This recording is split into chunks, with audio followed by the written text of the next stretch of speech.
Hello, everybody. Welcome to another Sunday night roundtable. So far, it's just me and Blue. Hopefully, somebody else will jump in. Don't have any idea what we're going to talk about, but never do, so it really don't matter. Other than it's freaking cold here, and it was 19 this morning when I got up, and whew, I think our high was 34. That's cold for me. That's just too cold. So anyway, I got Blue here with me. You want to say something, Blue? Well, our high temperature for the day was 16, and I think we started off at about 4. So yeah, we're on the downhill slide again. Not really too much going on my channel. I'm just putting stupid videos up here and there whenever something kind of hits me to do it. But I don't know if you were going to plan on doing or making a shout out to that Bizza Rizza Gizza, whatever the name was. He hit his 3,000 sub, and if you guys are sub to him, he's extending the giveaway, I think, until a week from now, or I think it's next Saturday, or this coming Saturday. He said the 14th. Great. Yeah, I think that's Saturday. I think. So if you got, he's always a big supporter of the channels here in the chat. So go over and check his channel out and give him a sub and get in on his giveaway. It's I don't want to call it a bug out bag, but it's more like a vehicle bag or something like that. It's a smaller version, so it's pretty cool. Yeah, that EMP series he done, it took off. It really grabbed a lot of attention. I still ain't got caught up on it. No. I keep trying, and I hate saying it's unfortunately it's the ones that are longer that have a hard time being able to sit down and being bam and fly through it. And then I feel like I fell so far behind that I can't get back to where I need to be. That's my problem. I'm so far behind. It's just hard to get caught up. But they're good. Mm-hmm.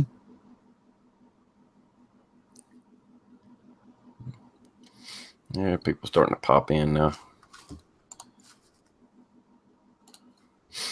So anybody in the chat? I had to do a video today, and I'll probably do it tomorrow. To talking about snow in the south because the roads are clear now. I had to wait a couple of days. Yep. Matter of fact, I had to. They decided to jump the gun. It was supposed to start the plant up tomorrow. The plant manager or whatever was in town or something Saturday. It was like, oh, it ain't bad at all. Let's go ahead and start up tomorrow. It's like,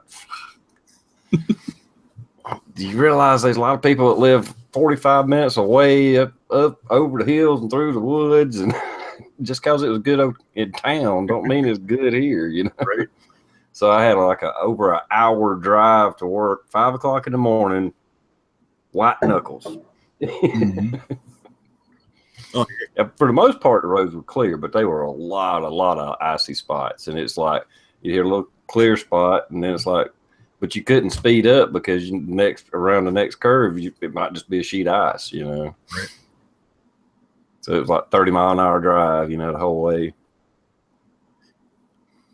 Yeah, we're just used to that pretty much nonstop throughout the wintertime. The only time that it really gets us is if we get that sleet and it turns out, they call it black ice. I don't know why. I mean, it's just ice, but because I guess it's on asphalt, it's black. But that's the only time we really have a lot of issues to where you can't even stand on the road without falling on your ass. Yeah. Well, I know. I mean, it'll actually be like black ice here. I mean, yeah, it's just ice, but the way it does here, it may be the same thing where you're at, where it's just a thin sheet. And it looks like the road's just wet, but it's ice. Yep. And then you have that jackass in 4-wheel drive that's still going 60 mile an hour. It helps you go. It don't help you stop. No. Yeah, I had on the way to work, this car had pulled out of the road. I went the whole way, nobody in front of me. I mean, it's 5 o'clock Sunday morning, and it's freaking ice on roads. Who's going to be out, And anyway, and I got pretty much all the way down this one highway I travel. It's a 2-lane road, and this car pulled, got in front of me, and they were going really, really slow, which is fine. They was being safe. It was doing like 20 miles an hour. And I gave them a long distance, but every time they came up to the ice, they would pretty much just stop. And here I am coming up behind them. I'm about to hit the ice. Now I got to hit my brakes. I backed way off of them. The car behind me backed way off of me because it's like, this idiot keeps stopping. I mean, I get it. Slow down, be careful, whatever. But when you're in a straightaway and there's a little just icy spot, just lift off the gas, just kind of coast through it, Don't stop. Grace, you guys down there probably don't even have anything like winter tires or snow tires or studded tires, anything like that. Well, like I said, we only get it every few years. I mean, we might get an inch of snow, but not even every year. And like I said, you wait today and it's gone. Because that happened Friday nights when the snow came. By Sunday, the roads were pretty much clear. And that was just from sun, road absorbing heat and melting it off and evaporating. So it clears itself. Mm-hmm. They'll clear the main highways, and our snow plows, it might be the same up there. It's just a dump truck with a scoop on the front, and they fill it full of sand and salt mix. And no, I never did build a snowman. It iced over. It was been hard to build one. That's what you need to do. You need to build a damn snowman, put some tannerite in it, and shoot that son of a bitch. If I had some tannerite, I would have done that. But like I said, it's just too cold. I ain't been out in it at all. Other than go to work. I got home today. The only time I've been outside is to get wood for the wood stove. You still look a little chilly. It looks like you got a t-shirt and under like a long sleeve under that. Yep, I got my work shirt on. There's a sweater shirt under it. It's chilly in there. Where my wood stove is in the center of the house. That part of the house is pretty comfortable, but I'm on the whole other, but I'm on the end of the house, and it's a little chilly in here.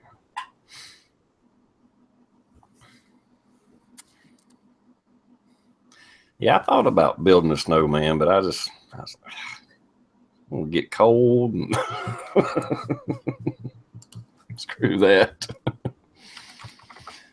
Or at least maybe go shoot in the woods tomorrow or something. No, did the snow still stick? Is it still stuck on the ground and stuff in the woods? Oh yeah, the ground's still covered. It's just the road's cleared off. Like I say, they'll clear themselves off. And that's the other big thing. It's different if you got 12 inches of snow or whatever. 6 inches of snow. Now that was like the most probably we got, and as you got into Greenville, it was probably 3 or 4 inches. And so it's not like, this much snow compacted down on the road that's going to stay there forever. It's just a thin coat. Sun comes out, and even though it was only got to like 33 or 34 today, it still melts off the road because that sun hitting the pavement, it creates heat.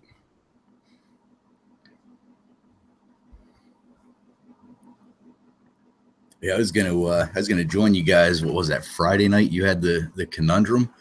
Man, I'll tell you what. Started Thursday night. Not to get into too gory a detail here, but Thursday night, sitting at the house, not doing much of anything, and just some stomach issues. Let's just put it that way. Nothing. Didn't feel sick, but something told me something wasn't right. Let's just put it that way. Go to work Friday. Still some stomach issues early in the morning.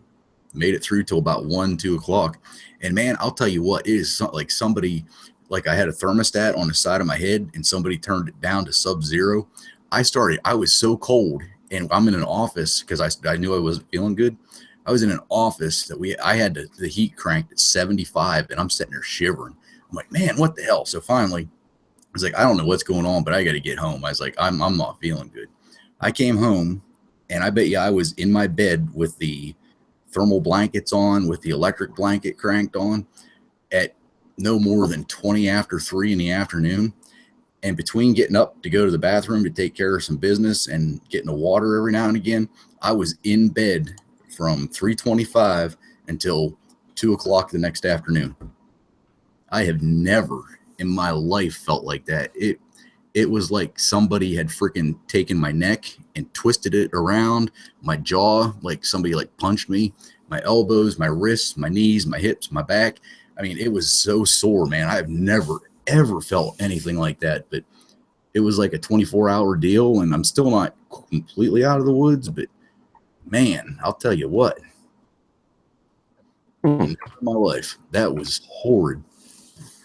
So if there's a stomach bug going around, get ready, because that son of a bitch hits you fast, and it hits hard. But then it's over. Yeah, that's weird. Yeah, and I don't usually get sick unless it's a hangover. Yeah, I'm not a sickly person. Hell, yesterday or day before yesterday, I think it was Friday. I had a sore throat, and there was a couple of people at work that had a cold, and I got a little congested and that sore throat, but by the next day it's gone. I never really got just like I'm pretty, not that I live healthy or anything like that, but my body usually takes care of shit like that pretty quick. I'll get some of the symptoms if it's just a cold or something like that, and then it's gone. And that's usually, I mean, that's my whole family can get sick, and I don't know if it's because once the first one starts, I turn into a major germaphobe, and I almost do everything but actually wear a mask and gloves.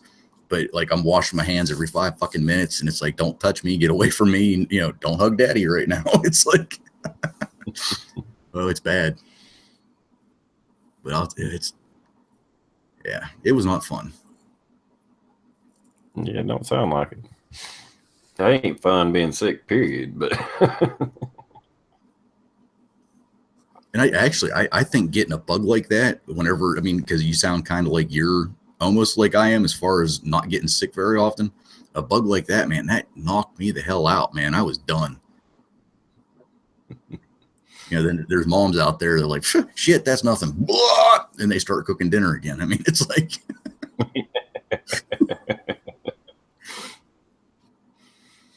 And spread it to everybody. Exactly.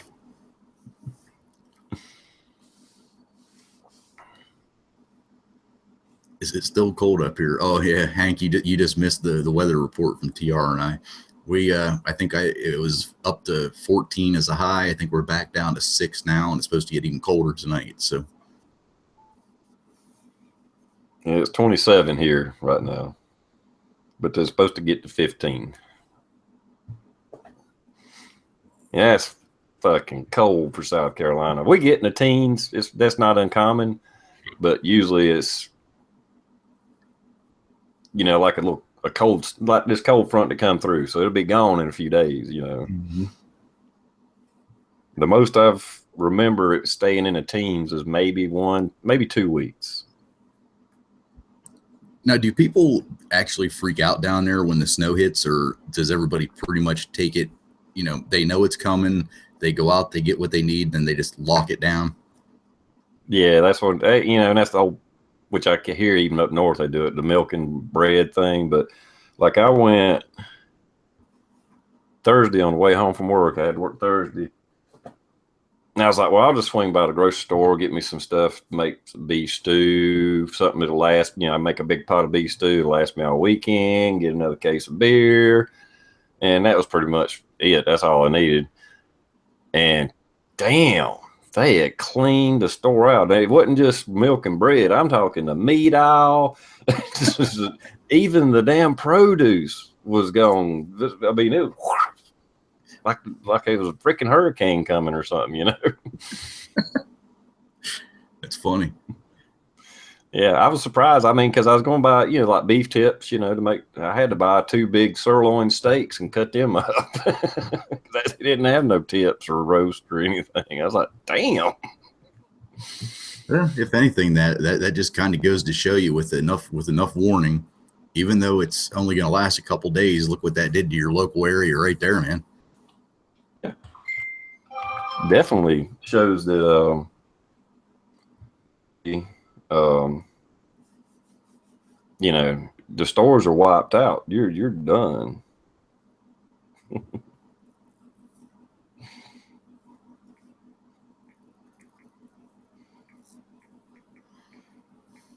And it'll take them, and being that there's snow coming, they might not get filled up. Mm-hmm. Man, the worst blizzard I think we ever had, worst snow, like a one-time deal. I think it was like 93. I was still in high school. And that was a shitload of snow. And I for the life of me can't tell you exactly how much snow it was, but all I remember is there's this video, because you remember back in the day, the big camcorders, like you had to set them on your shoulder because they were so goddamn heavy. My parents had one of them, and there's this video that they still have somewhere, which if I find it, I'm going to delete the damn video. But I like go running out into the yard, and I'm like, it's up past my hips. I mean, that was a lot of damn snow, but that lasted forever. That shut us down for quite a while. But I mean, even back, 93, we had such I don't want to say an early warning system, but we knew that at least, I'm going to say 3 to 4 days in advance that, this badass storm is going to be coming. You're going to be snowed in for a while. There's no way we're going to be able to get all the roads cleared at once. And it was the same way. Our local stores started getting not wiped out, but I mean, it was, people were getting water. They were getting the milk, the bread, and everything else. Man, that was bad for us. Is that the snow when that blizzard came through and it went all the way down to Florida? Boy, I don't know. Because I remember it was 93 or 96. I think it was. I mean, they flat out called it a blizzard, and I remember it because it was late in the winter. And the reason I remember it is because there was kids down at Fort Lauderdale, college kids for spring break, and it was snowing. Oh, no kidding. It was in the 90s. I don't remember if it was 93 or 96. I know we had a big snow at 96 here. I typed in PA blizzard. Okay. Yeah, I typed in PA blizzard and it gave me both 93 and 96. And I don't remember the one in 96. Must not have been that. And like I said, that might have just been a local event for us. It was just a big snow. That one was one that we might have got near a foot of snow or something like that. It was pretty big. Yeah, in 88 we had one, a big one too. But no, it was in the 90s. I'm pretty sure it's the one that was the blizzard, but I could be wrong. But I know there was one that it snowed all the way down to Florida. Yeah, the 96 one didn't go the whole way down to Florida. It was more along looks like the eastern seaboard down through PA, Maryland, DC. And not my geography. I'm not good at geometry, so I don't know what the two states below. Yeah, like the only reason I remember the one in 96 is because I had just moved in here, and it like moved in here in the winter, and it hit. And I remember taking power went out, and I remember taking my sister and her family to my mom's, and because my mom had a fireplace and what have you, and I had a fireplace, so I just came back to the house. Mm-hmm.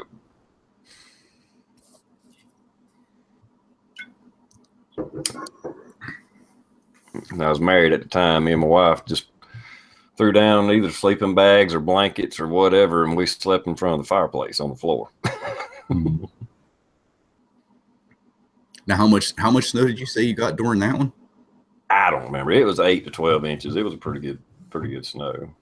I'm thinking. I just remember it being real deep because when I took my sister and her family to my mom's, I was the first one to drive down the road to my mom's. It's fairly, well-traveled road, but of course it had just snowed and it was, like I said, 10 inches or whatever it was. It was a pretty good one. Might not have been that much, but it was more than we got this time. I know that. But, since it wasn't it's like it snowed that night. So it was that day, you know, that morning when I took them. So it hadn't had a chance to like freeze over. Right. So it was just snow on the road. And I had 4-wheel drive and had an Explorer at the time. And yeah, it wasn't no problem. I drove real slow, but you could, you know, it wasn't slip sliding or anything like that. It was just snow, you know. See, I'll tell you, in a prepping situation, that would probably be the one thing that would get me is the cold. Even though I'm up in the north, I don't have enough backups of heat sources. I've got electric, which is my house. My whole house is electric. My secondary, I do have natural gas, but it's only one ventless heater that I have in my basement.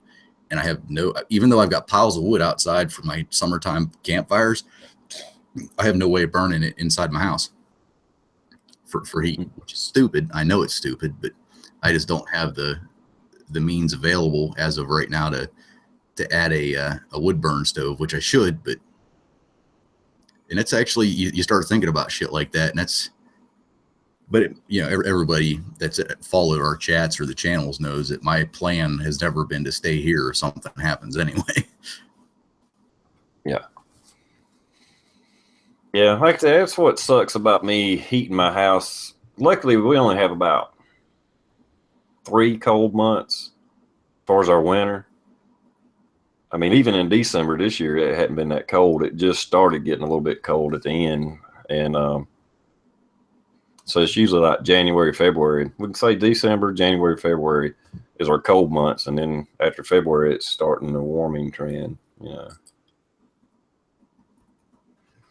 But when I say it sucks is because I'm just mainly pretty much just using a wood heater, a wood stove. Like I say, it heats that room up good, but it don't heat my whole house up. I got too damn big a house. Well, if it actually came down to it, I mean, you could start not completely blockading, but, you know, putting barriers up in doorways to. Yeah. Yeah, what I really should do is block off this entire half of the house and move my computer to another room or something. Oh, I guess this is a question. Since you guys don't get very cold down there very often, are you running into any water issues with like pipes bursting or anything like that? I'm sure some people are. I'm not. I should knock on wood. The only time I have had my pipes freeze, but it's usually just a pipe coming from the ground up into the home, and it'll just be right there. I can go out there with a hairdryer and unthaw it. Mm-hmm. But I'm sure some people are. I mean, most people, especially when it's getting into the teens and stuff, you know, cut a faucet on somewhere in the bathroom or something. Just have it just barely trickling, right? So you keep it moving.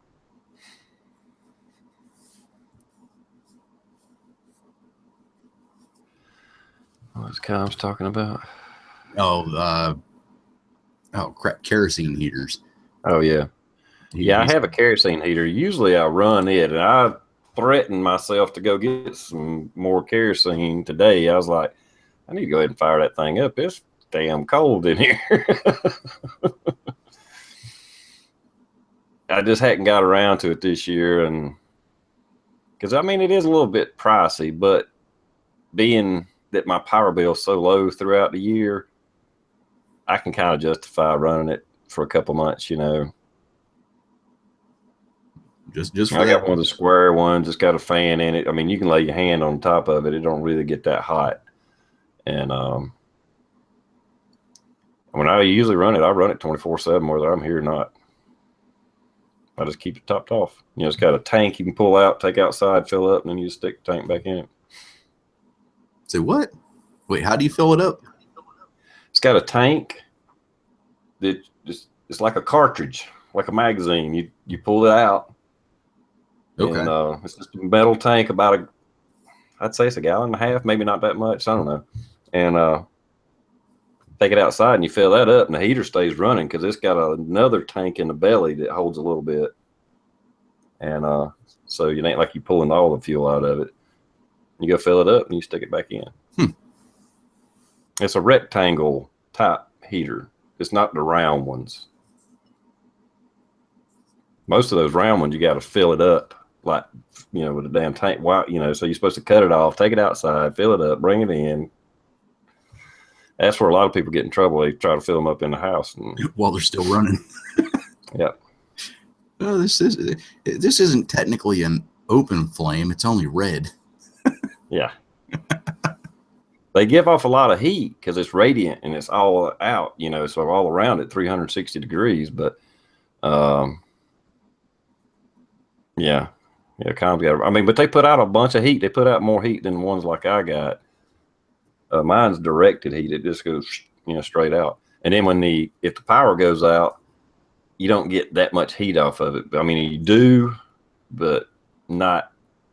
It's designed to have that fan blow, and the fan blows up. It's got like a channel made, inside of it. And so that fan blows across that to get all that heat and blow it out. So when the power, if you ain't got power on it, you just get the little bit of radiated heat off of it.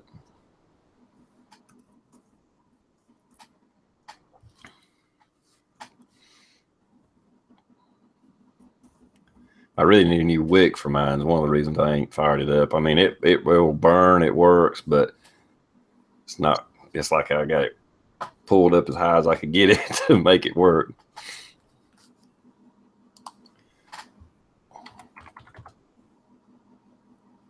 And I hadn't checked prices. I know kerosene has come down. Kerosene was about freaking $3.50 a gallon. It might have even got up to almost $4 a gallon, but it's back down to like $3 now. Yeah, right now, the lovely state of Pennsylvania, we now have the absolute highest gas tax in the nation. Beautiful. I'm paying $2.76 a gallon. That's just for regular. Just for gas, yeah. Just for gas. Ours is still jacked up a little bit because of that pipeline crap. Because ours was down in about 170s. But it's like 215 right now. Yeah. I don't understand why or how our gas keeps getting taxed as shit. I mean, they're saying it's because we're missing out on other funds for road improvements or some shit like that. Isn't that what regular taxes are for? Yeah. That's what I thought. Hell, damn, what was I going to say? Oh yeah, here last year there was people raising cane and politicking. I mean, talking about citizens supposedly in some companies or something too. Wanting to raise taxes. Oh, we got to raise our taxes. Our gas tax is one of the lowest in the nation. We need to raise it so we can help pay for road improvements. It's like, are you a fucking idiot? You don't never volunteer to raise your own damn taxes. No. Fucking morons. Especially when your roads are probably pretty damn decent. Yeah, they're not that bad. And man, I started to do a video on it and just showcase some of the things I know about, like roads that's been repaved or a whole intersection that got redone. And there's been so many of them that I've seen. Now, granted, yeah, okay, we might have some side roads that are a little rough or whatever, but hell, and I'm sure there's some federal funding in one project that's just right down the road from me. This has been about that time too. They redone the whole off-ramp, on-ramp thing. Had to build a bridge across a little river or creek. And I mean, they had spent millions redoing the whole thing. And because it really wasn't, it was just like a one road to get on and off. Mm-hmm. But it's a federal, I forget how it's worded, but it's a scenic highway. So I'm sure there's some federal money in it. So that could have been all federal money. I don't know. But still, these intersections, like on my way to work, just a couple of intersections they redone, put new red lights in, and they really improved it, made it a lot better. But it's like, it ain't like they ain't fixing shit. They're just doing it. They might not can fix every pothole in the entire state, but they're working on it. That's like up here. As soon as winter's done, They have to wait for, well, winter gets completed. Then they have to wait for the damn ground to unthaw. And then after the ground unthaws, then they start they'll cold patch the damn, the major potholes, which end up coming out within a week. But then it's just, man, you guys down south for roads, you have no idea. You have no. If you're driving down a hill here in Pennsylvania and it feels like you're driving on a constant thing of rumble strips, that's pretty good. Yeah, I was talking to Teresa Blowing this morning. He called me and just chit chatted a few minutes, and he was talking about how the roads, the ice and the snow and all screws them up so bad that they're horrible. Now, I guess it's the same thing what you're talking about, where the ice kind of screws up the damn pavement itself, much less all the salt that's thrown down on it. Now, have you seen much, since we're kind of talking about roadways and shit? Have you seen much on those solar roads that they'd talked about a couple years back? To where I've seen a little quick video on it, but I ain't heard another thing about it. Yeah, I mean, in theory, it sounded like a great idea. Solar roadways, and once it got cold and snow started falling on them, they had like their own little heat sensors that would turn on and melt the shit off of there, and they could do traffic. If there was a car off the side of the road, it could switch its own lanes to divert people. Hey, look out, here comes a car that's stuck in the lane or whatever. But sounded awesome on paper, but I have never seen anything more of it. And if it was a good idea, you would have thought that at least somebody would have started putting them in parking complexes or big ass parking lots. Yeah, I'd say it was a prototype, and it probably, it's a good idea. It's a great little concept. I remember watching the videos on it, and I was like, that's pretty cool, but evidently it's not nowhere near cost effective or durable enough or whatever, I ain't saying it ain't going to happen, but I think that would actually be, could you imagine how awesome that'd be?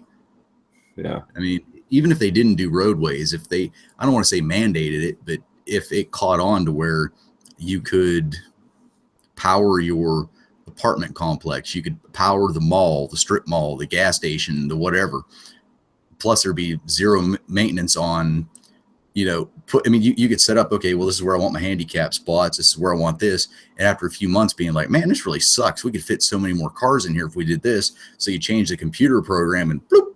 I mean, plus you're probably powering your own building plus selling back to the electric company. They have to, I don't know. I think that's just something they have to look into more and get going. I think that'd be great. Johnny posted on Facebook, which I had seen it before, these shingles that are solar panels. They look like clay. They're not a terracotta or whatever it is where they're round. They're just flat, but they're like wooden shingles in the old timey houses and stuff. That's what they look like, but they're all solar panels. So your whole roof is a solar panel. That'd be cool. I just want one solar panel on my roof, so that's all I want.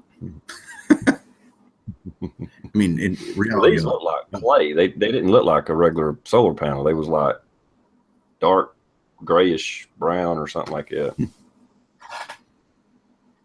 Look pretty cool, but I bet they would cost out the butt if they even buy them. Yep, 11 days, boy. This January 20th is just not getting here quick enough. Hey, Greg, I actually like it when it gets a foot of snow, evens the roads out. That's what I keep hearing. See, that's the thing. I keep hearing how the roads are so bad pretty much everywhere, especially up north and or any state northern that gets a lot of snow and stuff. The people that complain here, it's like, I don't hear nothing but horror stories about everywhere else, so I don't think our roads are that bad. Let's see what else is going on. But I will say I cannot stand cold weather. I hate cold weather. I've said it many times. If they had mountains in Florida, I'd live in Florida.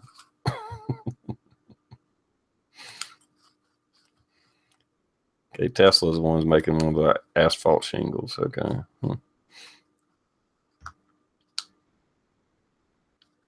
This is the worst time of the year for my solar setup. I'm on the wrong side of the hill. If I was on the other side of the hill, I'd be getting pretty good sun, but the sun's so low on the horizon right now, it never gets over my house. It's through the trees.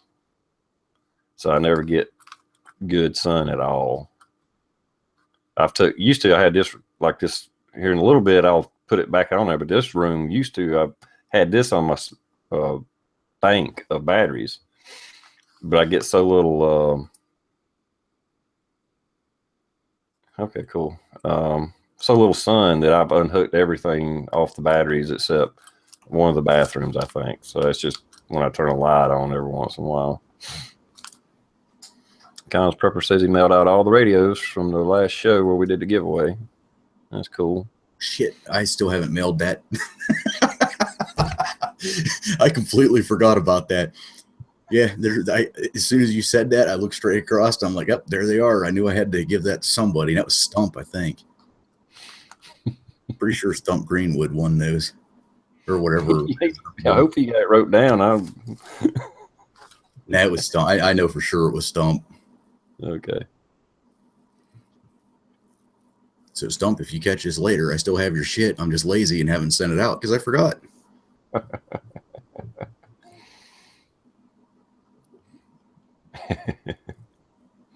Yeah, well, yeah, he's in Arizona. I know he's getting that 120-degree weather. That is pretty extreme. It don't get that hot here, but we'll hit 100 every once in a while. No, I hadn't, Buck. He asked me if I'd been down to Pot. I was supposed to go last week. Anyhow, the week after Christmas, the week before. Yeah, the week in between Christmas and New Year's, I was supposed to go, and ended up having to work more days during the week than was originally told because the plant was shut down, and they ended up making us work all the way through Friday. So I was going to go down on Friday and be there for I still could have went, but it was been like drive down Saturday, spend the night, come right back. And I was like, it's not that far away, but it's about 3 hours and a half, 3 hours, 45 minutes, something like that.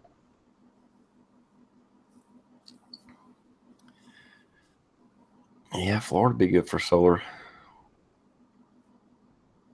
My house would actually be perfect for solar. I mean, as soon as the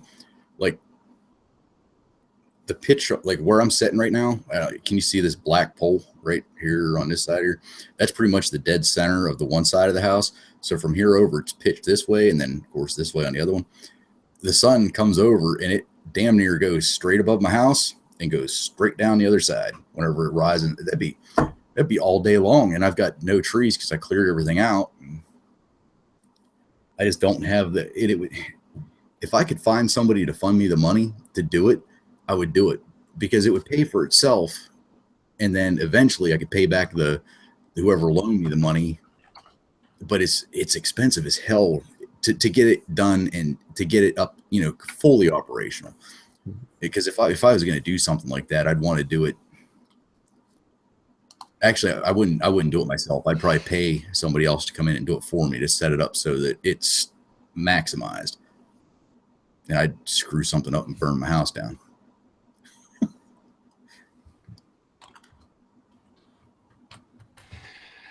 Yeah, that's the reason I got as many panels as I do, is because I was trying just to get every ounce of power I could, and it was like the only thing I knew to do was to add more panels, And during the summer, spring, summer, fall, it's I get pretty good power out of them. And wintertime, it just goes to nothing. I mean, I get just enough to where I could, maybe recharge some flashlight batteries and do a little bit with it, but I mean, it's way better than nothing. I mean, I could utilize it, but then again, if I got a cloudy week and it's wintertime on top of that, I'd be pretty much no power. Right.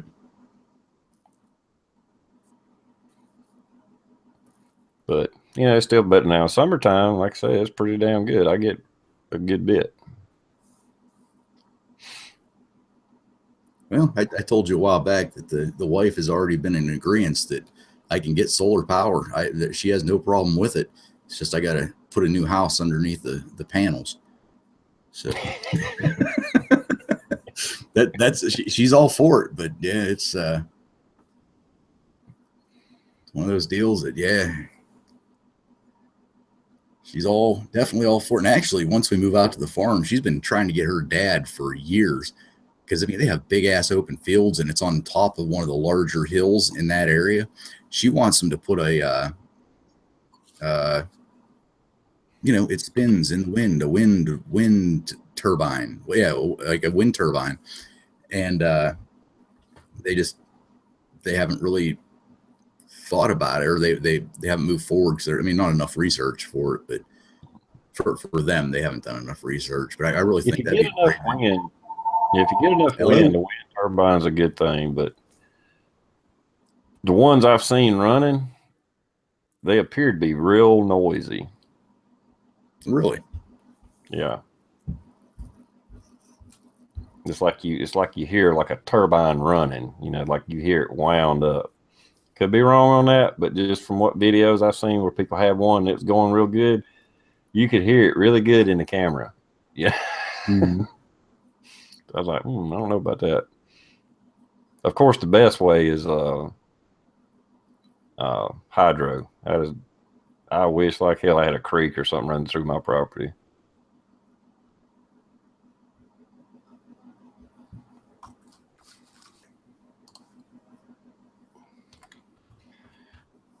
Rick said he wanted to do that. Is your six covered, Mm-hmm.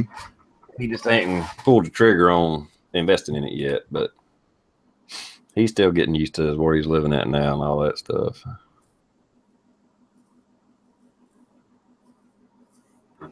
He's got a big creek, I'd call it, running through his property, but it's a good ways away from the house. So I'm not entirely sure how well it would work, but I think it'd work pretty good.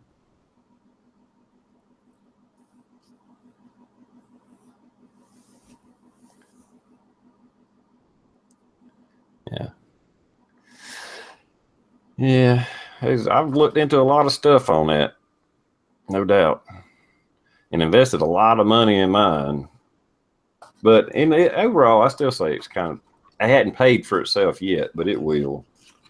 But there again, mine ain't big enough to run my house 24/7, 365 days a year, Now, could you change that if you went out with a chainsaw and just started hacking the hell out of some of your trees?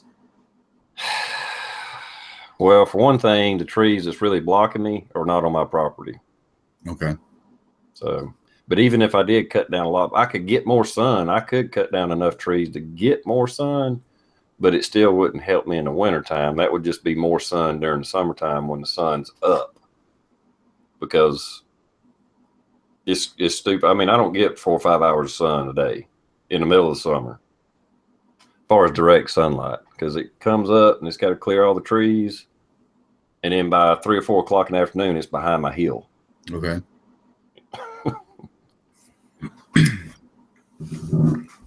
Plus, it only no telling how many thousands of dollars I'd have to pay a tree service to come in and cut them down, because the ones I need down are all within reach of my house. You know what the simple solution is? Get old Rick. Yeah, get Rick. He'll get them down. He'll get them suckers down. No problems whatsoever. And if you need a skylight in the middle of it, done. I'm sure at some point one of them's gonna, punch through.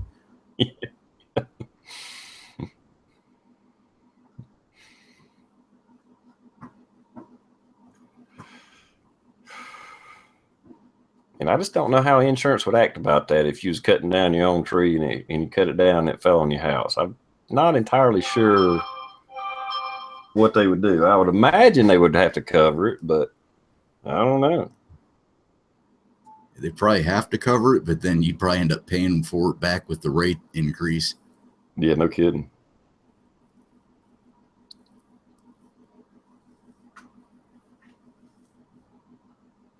You know, now that we mention it, you know, Rick does kind of remind me of Tim the Toolman Taylor.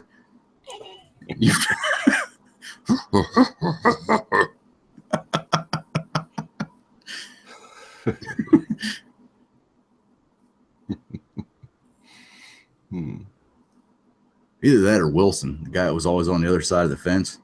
All you ever saw was.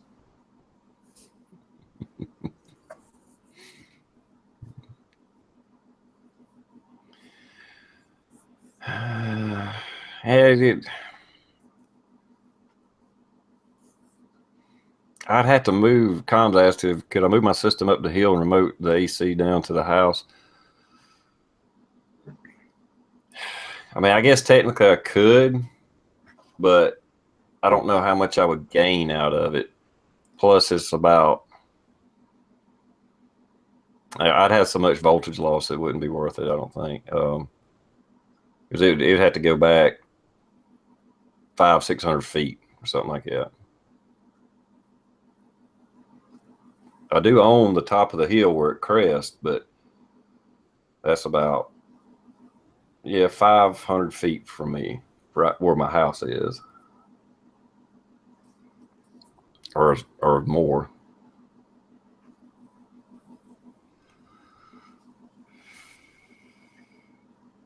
Yeah, Ryder said they would cancel you after repairs. Yeah, I could see that happening at least. Well, and then the one thing that nobody really thinks about is even if you were to move your power system up to the top of the hill to where you could level all the trees out, now you have a whole new thing to worry about, which would be the water flow. You lived there for years with no issues with water flow and stuff, and now all of a sudden you've changed all that, and it's you put it on a scale, and do you take the chance or do you not take the chance? Yeah, it just really wouldn't work. I probably shouldn't even have went after the solar power because I'm kind of like I'll spend all this money on it, and I'm like I just live in the wrong damn place for this.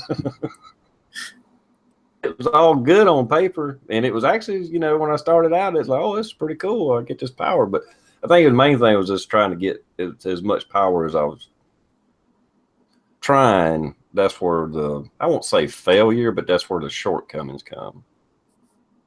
Because to start with, it was some backup power. Go ahead. No, I was just going to say you had high expectations and you knew where you wanted to roll with it, but Mother Nature and placement just didn't work with you. Yeah, that's what after I bought those last 3 panels, and I do need to move them around to make them a little bit more optimum. I could get some more power out of them, I think. But it's just like, I'm done. I ain't buying no more because the gains I was getting just wasn't paying off. Because I mean, the panels I got, I paid $300 a piece for them damn things. They got big panels.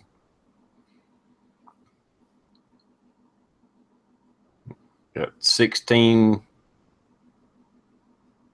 batteries. Is that right? Yeah, 16 batteries at some over $100 a pop. Mm-hmm.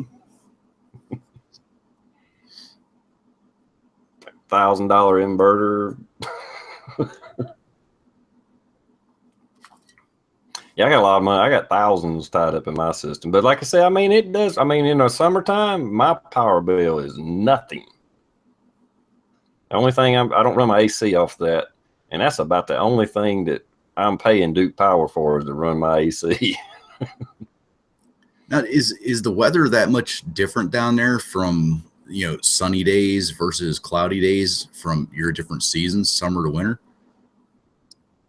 It's not so much as just the sun. Like right now, the sun it's like I said, it never tops the trees. I never actually see the sun except through the trees. Oh, and that must have been. Come summertime, the sun is up there. Okay. I didn't realize how how vast a change in the position of the sun is until I started doing solar power. Like I said, if I was on the other side of the hill, I'd be okay. But man, there's a drastic difference to where the sun is between winter and summer.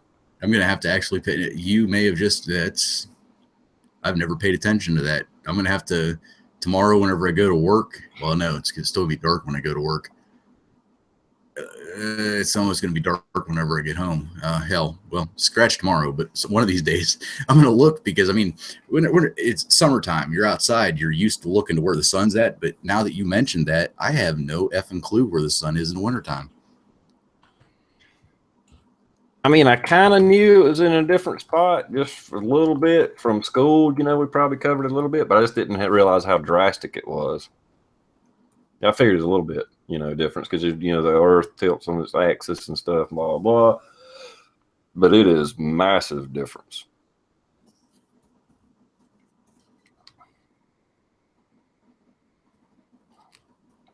I mean, like I said, right now, the sun is never up in the sky to hit my house ever during winter. And they don't see, and this is, I don't know solar at all, so they don't take in like ambient light at all. It's got to be pretty much direct sunlight. You get power out of them, but just they really want direct sunlight. Like I was checking them the other day, I was getting 40 something watts on one bank and maybe 50 or 60 on the other. And I got, how many I got? I don't even forget how many I got. I got 9 panels at 300. I don't want to lie here. Then let's see. Oh, Christ, he's doing math on the chat. Well done, guys.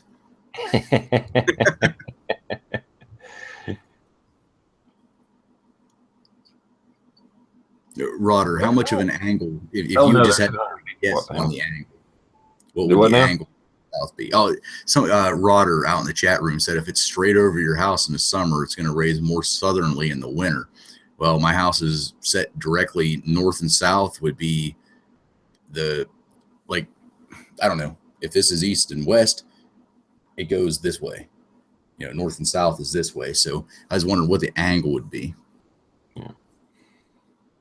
Yeah, I just figured I got over between, because some of my panels are 245 watt, but anyhow, over 2,100 watts of potential power, and I'm getting 100 right now. So they want direct sunlight.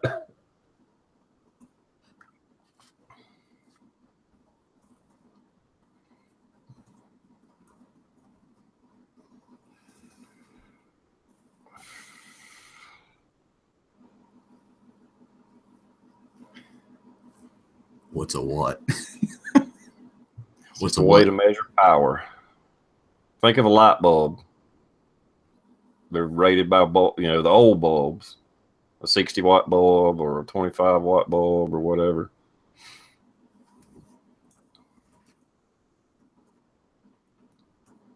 Like I say, I go from maybe 100 watts, and this is the worst time.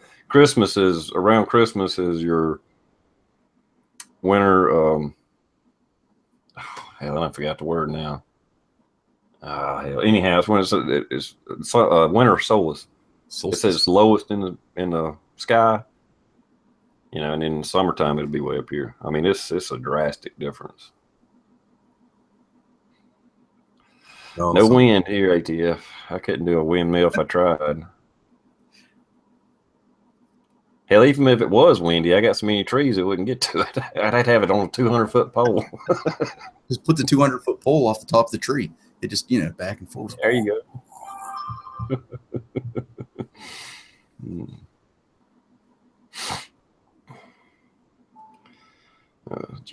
go. Yeah, I've learned a lot doing the solar. And like I said, it's going to pay for itself eventually, because like I said, my power bill's so low in the summertime, and I've done a lot to cut back on power usage. not every one of, but almost every bulb in my house is now a LED. May still have a few CLFs or whatever they are, or CFLs. I think the only light bulb in my house, I'll take that back. Oh no, Hank's sending me pictures. Okay. Oh, it must be him there too. But yeah, I've changed all light bulbs. I just really cut back on my power usage and really pay attention to what robs power and stuff. And that did a lot. Yeah, I've seen your, unless you did something different, I've seen his setup. Anyway,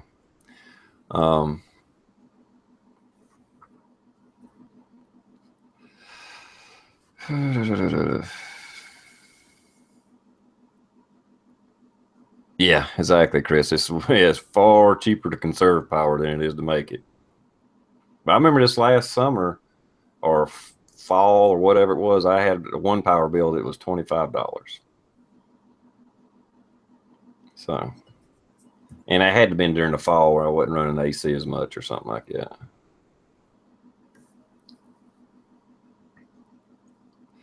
So that was just, coffee maker, oven, stove or something here and there, and water heater. See, and that's with now. I was going to say, just with mine, I've got a family of 5, man. It would just be making a dent in my electric bill. And but I'll tell you, like this month, because I mean, this is, like I just got done saying a little bit ago, my house is completely electric, heat, everything, washer, dryer, everything is electric. My bill this last month was $290 for electric. And that's flipping retarded. And in the summertime, whenever I'm running AC, I'm looking at a minimum of 150 to 170, and that's minimum. And that's a month. Yeah. I tell you what, if you got any regular light bulbs in your house, they suck a lot of damn power. Mm-hmm. If you don't do anything else, if you want to save power, switch over. They've come down in price. They're not as bad as they was, but it's slowly change every light bulb in your house to a LED. You have a message, sir. You'd probably be surprised how much it would put a little dent in your power bill easy. Mm-hmm. Especially if you still got incandescent bulbs. Now, if you got the CFLs right now, for the most part, you wouldn't probably see that a difference. But the LEDs only use about half of what a CFL uses. Okay. The curly Q bulbs or whatever. Yeah, that's what most of mine are, the curly Q ones. Well, you wouldn't see a big difference in, but there would be a little difference.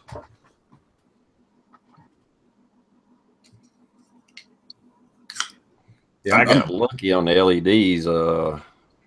I have Duke Power for power, and I guess they had some kind of deal. I'm sure it was some kind of government kickback thing or something. But and I did it with the CFLs too. But I guess it's a one-time deal because I've tried to buy them some more and they wouldn't let me. I could buy like up to 15 bulbs, and I was only paying like $2 and something a piece for them. Oh, damn! It was that big of a cut on price, like some kind of government, like I said, some kind of government subsidy thing or something. So that's where I got most of them. Yeah, our power company did something almost like it, but they sent us something in the mail, and they're like, we've noticed that your electric bill is higher than your neighbors or this neighbor's. And it's like, well, no shit. My whole house runs off of fucking electric, you morons. And they're like, we'd like to send you this. I don't know what it was, but I was going to do an unboxing on it, but I decided not to because, I mean, it was just, from the electric company. But it was a box. It was probably 16 by 18, and it was full of those light bulbs, and it had shower heads for less water flow. So it was supposed to save on your water heater. And there was a couple of things that you were to screw into your regular faucets to same thing, reduce the water flow. But I'll tell you what, that little fucking box they handed to me for free, they just sent it to me.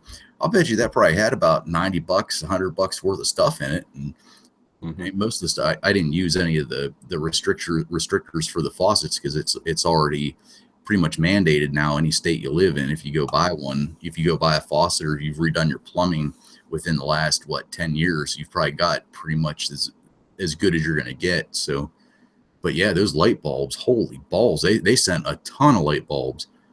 So that's what that's where I got my start on it. Not to mention, I think the CFLs they sent me, it might have been free, but I can't remember.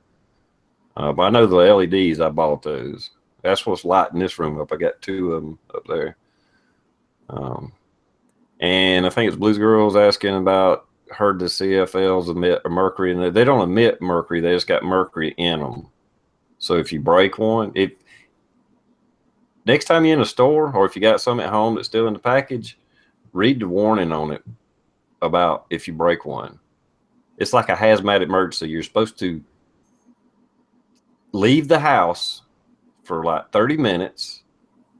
You don't vacuum it up. You're supposed to do all this special shit because it's got mercury and all this other shit that comes out of it. I think that's any fluorescent bulb. I'm not sure.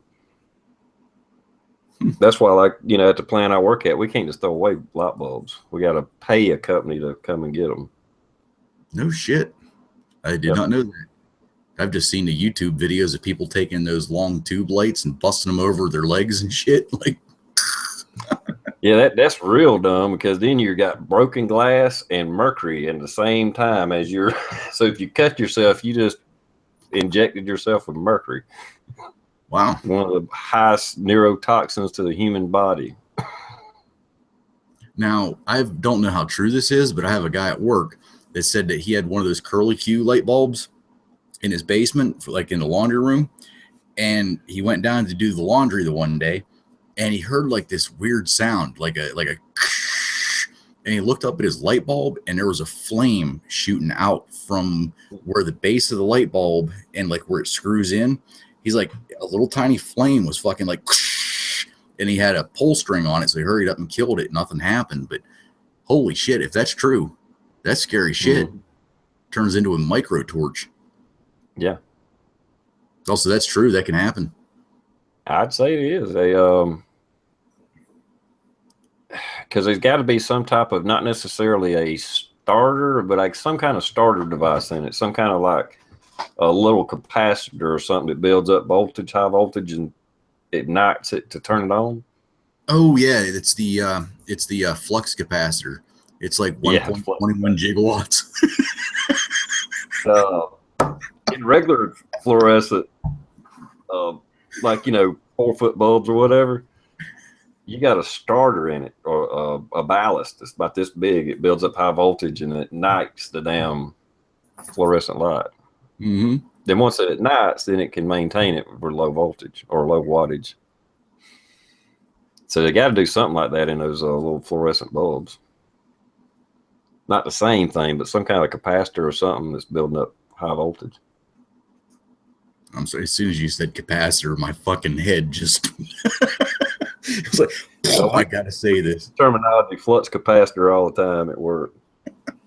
Damn, flux capacitor went out in it. We actually got some assembly machines in the company we got them from have this voltage.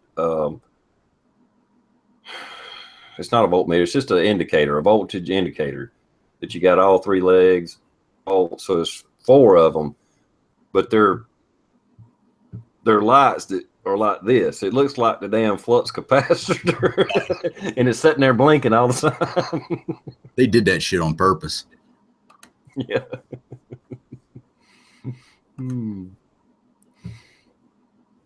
Ah, crap. Stump, I'm watching your chat out in the external.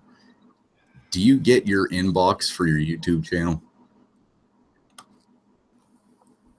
We can keep talking. I just wanted to throw that out. Yeah. I guess I could have just typed it to him. Would have been a little easier. Yeah, that's why sometimes I just start talking about it. Like I can't type all that in here and talk to.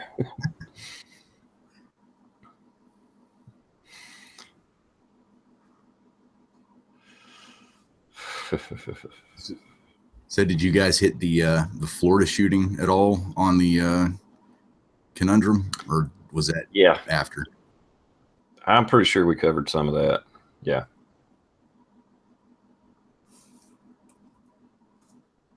That guy, he was just fucked up in the head. Yeah. Sounded like he was Lulu. Cuckoo. Could have been something to his story. Who knows? You never know. I mean, but I don't know.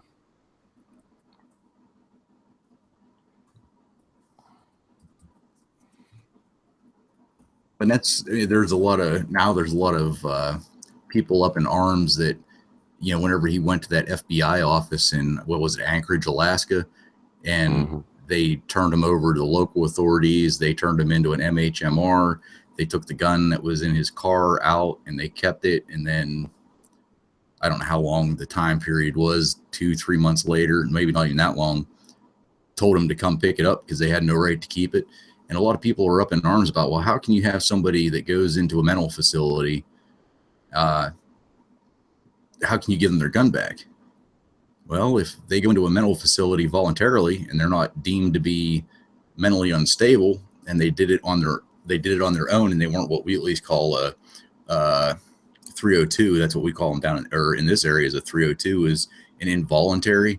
Like if I say that TR is crazy because he's talking to a dog that's not there and he's shooting wildly at ghosts and shit like that. If TR says, oh, hell yeah, I need help, and he goes to a mental hospital, that doesn't take away his gun rights, unless while at the mental hospital, they say, dude, you're effing nuts. You're not getting your gun rights back. However, if TR says, no, I'm fine, and somebody has to sign what they call that 302 for an involuntary committal, that's where your gun rights start getting messed with. And, people don't realize, I mean, Christ, that happened to our department not too many years ago, to where years and years and years ago, some guy had a 22 and took it to his wife's workplace, a domestic violence type deal, and pointed it at her and some of the coworkers. It basically threatened that he was going to kill him. And of course, this was so many years ago that the laws were way more lax than what they are now.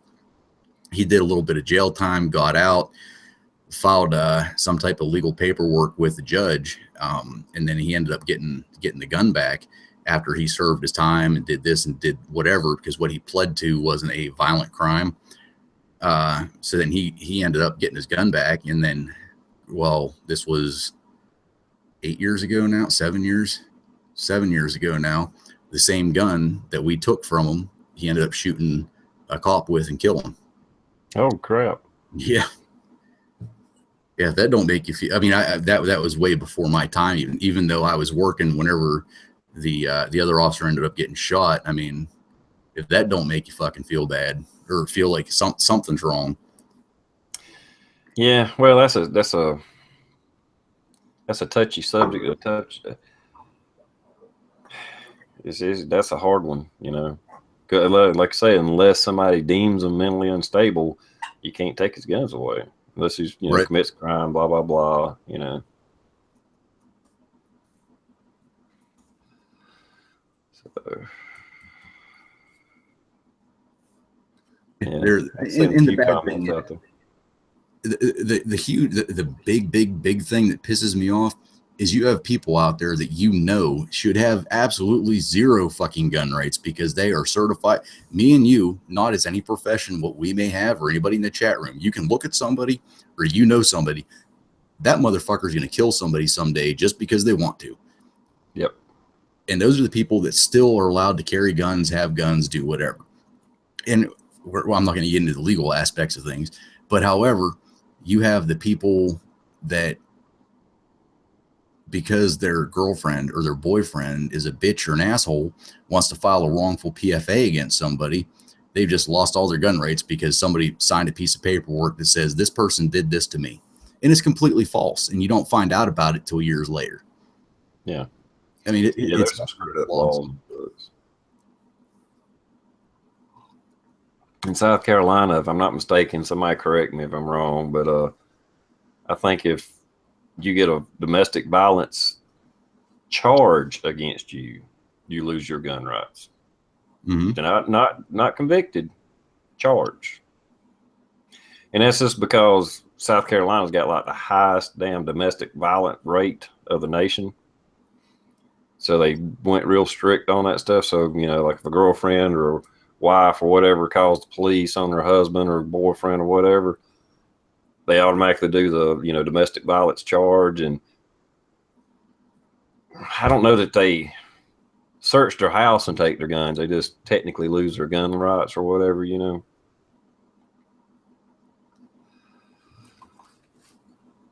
So that's why you didn't. And I kind of get it because, okay, the husband calms down, but then he gets pissed off again next week.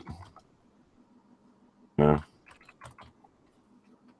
I mean, it could happen to. I mean, it could happen to absolutely any one of us.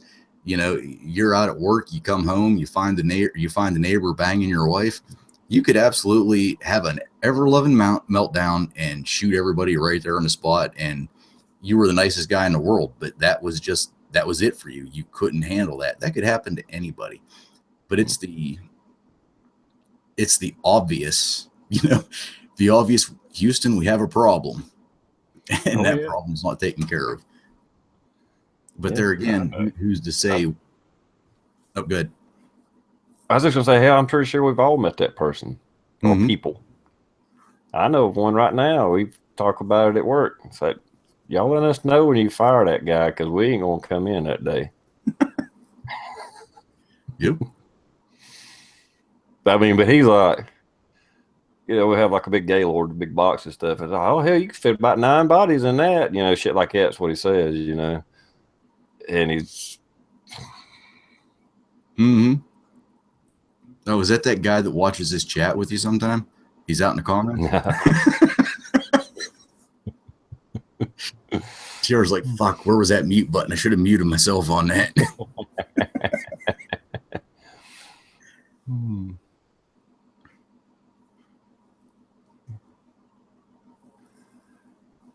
Yeah, I've had it. As far as work, I'm gonna have a little paycheck, but they switched my shifts. When you work 12-hour shifts, you probably know this, you got 4 shifts, 2 day shifts, 2 night shifts. And they flipped the shift I'm on from the 1 day shift to the next. So if it wasn't for going in this morning for a startup, I was going to have 5 days off. But I still got 2 more days off. I'm off Monday and Tuesday. Oh, so you're actually off tomorrow? Yeah. That's actually I'm supposed to work. Normally it would be my work, but they flipped my shift. So I got a promotion. Does a promotion mean so get on me? We're allowed to flip your shift whenever you want. So here's your promotion. Well, right now I have only 1 guy under me, but we're supposed to get another. We're staffing up the maintenance, so I have like 2 guys on the shift with me, and I'm like the lead / supervisor or some shit like that. There ain't really I don't know if there's official title other than lead, but that's awesome. Got a raise out of it and a little bit of position, so that's a good thing. Yeah, definitely awesome. Now, do you have chance for like plant maintenance manager, like the top dog? That's possible in the long run, because the maintenance manager now, I don't know that he has a degree. He worked his way up. I think he was just a maintenance guy before he got to his position, but he's a pretty cool guy. He's about the same age as I am and stuff. So, but he did tell us that because we got a lot of plans, unless the economy tanks, a lot of plans to expand the plant and get new machinery and stuff like that. And so there may be room for further advancement down the road, like in a little bit of an engineering position or something. That's cool. And I don't know how it is everywhere else, but I know down here in the South, being an engineer in manufacturing doesn't necessarily mean you are a, diploma holding engineer. It's just a position. Right. No, but you know how to tear them sons of bitches apart, put them back together, and just because you've worked on them and you either apprenticed off of somebody or somebody showed you how to do it. And I don't know. And I hate saying it, but I think in a lot of ways we almost have to get back to that way of doing things, for not for every position, but for certain positions. It just makes more sense. Would you rather have somebody that can look at a goddamn book and be like, well, this flubel bobble needs to go in this shish kebab and then plug it into that? And I think that's the way that the diagram shows, or the guy that's been working on them for years and says, no, you do that, you're going to blow up that, which is going to cause a chain reaction with that. All we need to do is just tighten this bolt up a little bit. Oh yeah, we run into that kind of crap all the time. It's like, why are y'all doing that? Or why'd y'all buy this piece of equipment? All we got to do is this. Do. Yeah.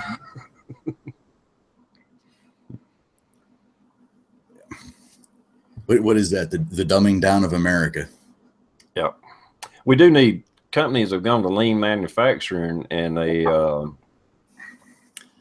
so they've cut out apprenticeship programs and stuff like that. They think they can just hire some young kid out of going to a tech school or something that took some PLC programming courses, or there's not really a maintenance degree or whatever, industrial maintenance degree. They kind of do, but they don't. And but they don't know nothing. They think they know everything, because I've run into some of them, but they don't know shit. And they could literally go through the classes, come out and not know how to chuck up a drill bit in a drill. Christ, even I know how to do that. Yeah. So, and that's like I said, I can't speak for other parts of the country, but I know in the area I live in, maintenance, that's why I've said it before. It's like, hell, I'm a phone call away from a job. There's more industrial maintenance positions than there are maintenance guys, especially the ones that know their butt from a hole in the ground. Mm-hmm. We have hired a couple of humdingers in the last year or two. I don't know how they got the job. Well, I do know how, but somebody hired them without really vetting them very well.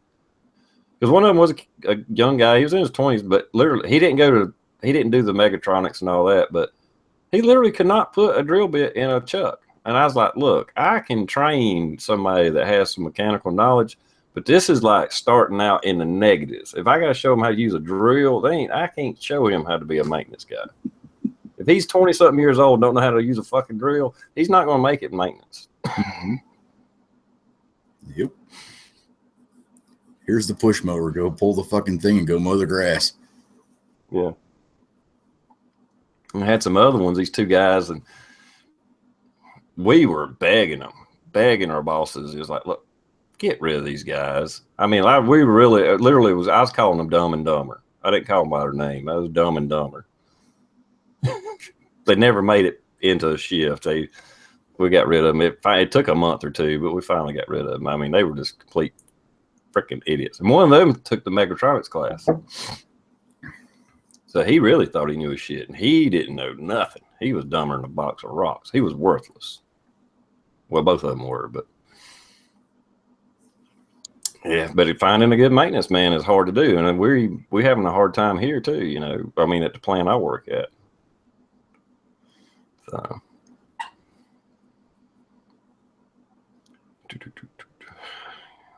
I don't know on that.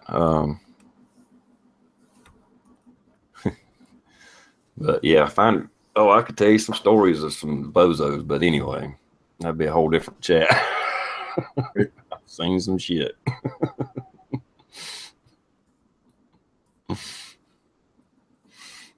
Well, I will say one of those guys I was telling you, the one that had the mechatronics degree. Well, it's not even if it's a degree; it's a certificate or something like that. Without getting too detailed, anyhow, in the back of the machine, there's these huge one big gear on certain type of machines. I mean, this is a ring gear, or not? Yeah, ring thing, or ring gear. It's about this damn big around, and then it meshes with these other 4 little gears. So of course, you know, if it turns this way, the other ones turn the other way, right? He sat there for 20 minutes watching that thing because we was having a problem with it, and was just staring into the ceiling. We doing this. How the damn gears turn? It's like, what the fuck? And they're big nuts. I hate to talk about work like this. I'm sure boring everybody out there probably. There are these big nuts that go over these big bars, and it's threaded. And what it does is it moves this big piece of metal back and forth depending on how big the mold is. And anyway, we was having some of them sticking, and this is what we was doing. So you had sticky nuts? He do what now? So you had sticky nuts? Yeah. I'm sorry. I'm in a mood tonight. I'm sorry. That's okay. Anyway, he was like, oh, it's vacuum holding the big tie bar nut stuck. We should drill a hole through it to release the vacuum. And it was like, it's just like a nut and bolt. You know what I mean? It's just this big around. It was just like, all right, did that leave his mouth? Did he really say that? He wanted to drill a hole to relieve the vacuum. Relieve the vacuum. I don't even know what to say to that. I mean, to me, that's funnier than shit just because I can see the issue here. I can see it, and it's funny. I mean, it's not funny for you because you have to deal with it, but that's fucking hilarious. Oh, my God. Yeah, I mean, the problem was it was just, you know, grease had gotten dried out and blah, blah, blah, and this and that. You know, it was just stick by anyway. But it was the vacuum. Yeah. Well, these same 2 characters, Dumb and Dumber, they was working on a little press.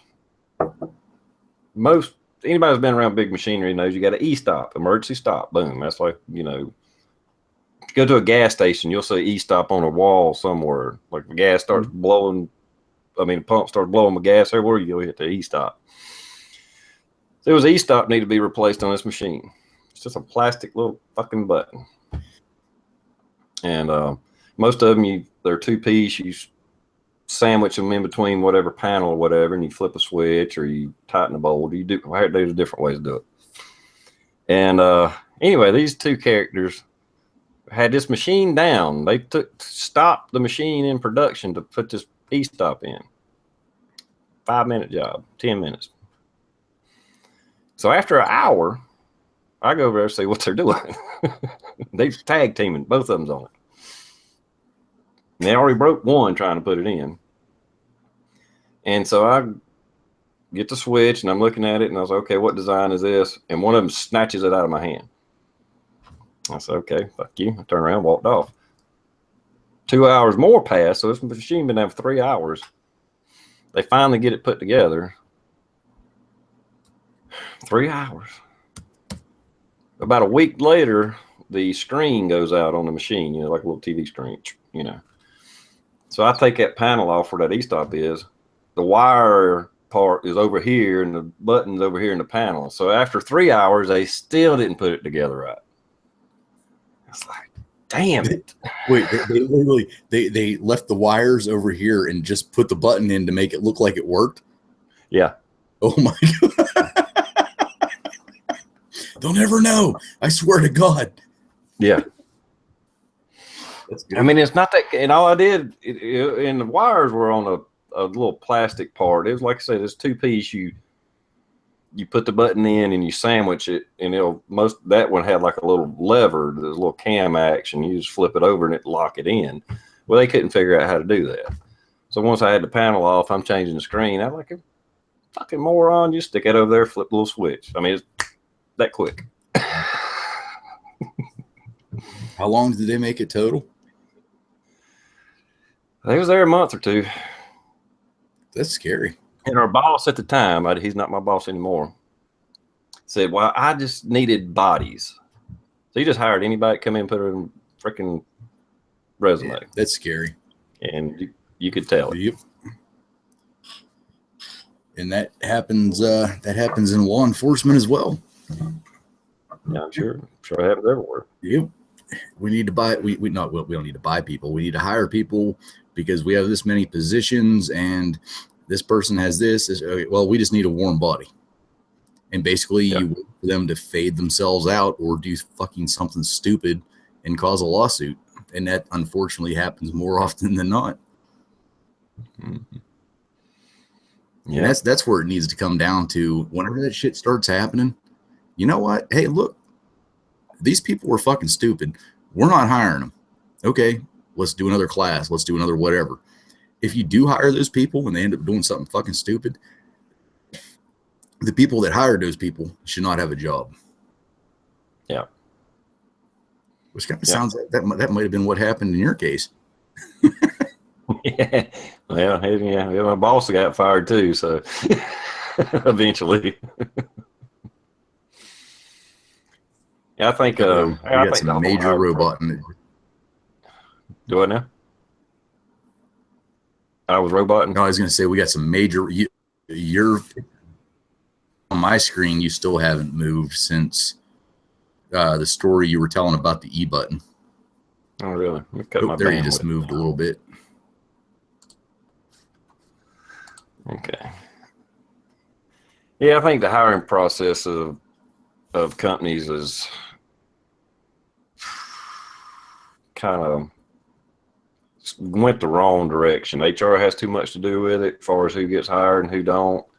Where depending on the position, that's fine, but like in a technical position, maintenance, engineer, whatever, you need the people that they're working with for or whatever. They need to determine who gets hired or not, or at least have a very big say in it. I mean, I can't say ever, like, I'm not the most senior guy there in our plant. You know, if they go to hire somebody, they should let me interview the guy.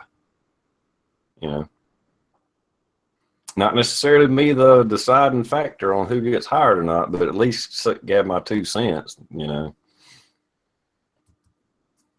But whatever, what do I know?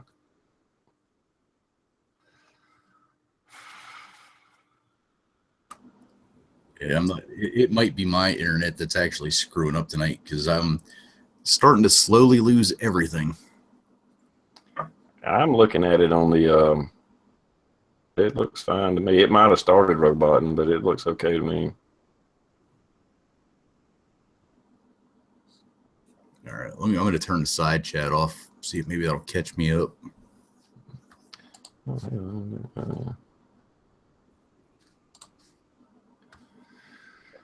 All right. Yeah.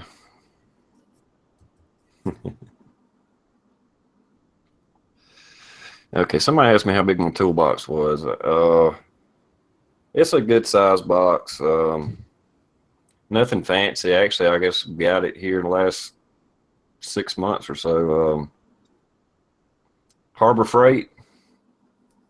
I think he may have one bigger than this, but it's one of the big roll around, you know, big long toolboxes. And then I got the side box to go on the side to hang off the side of it. So, I mean, it's freaking 6 foot long or something like that.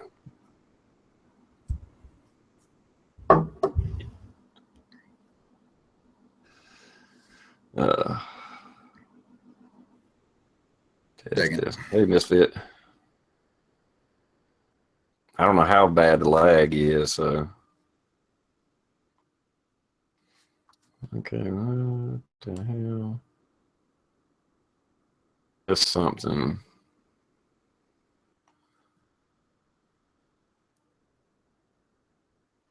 Oh, it's a bad lag. Y'all are way behind. I knew YouTube was going to be screwed up tonight. I've been having problems watching videos. Yeah, it's YouTube. They're doing changes. And Misfit's been in chats before, and Greg and all, many of you. There's not even a toolbox on my end anymore.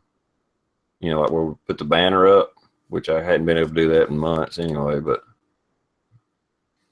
I noticed that when I click on a video, it may take it 10 to 20 seconds before it starts playing. So I know YouTube's and Google's playing around with it. Yeah. So, yeah, it's behind. It's usually about 45 seconds. Looks like it might be several minutes now. I could be wrong.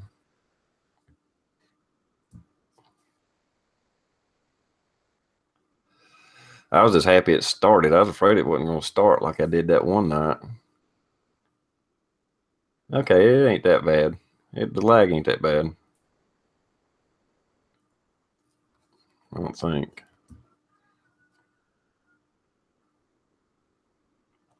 Yeah, it's about normal.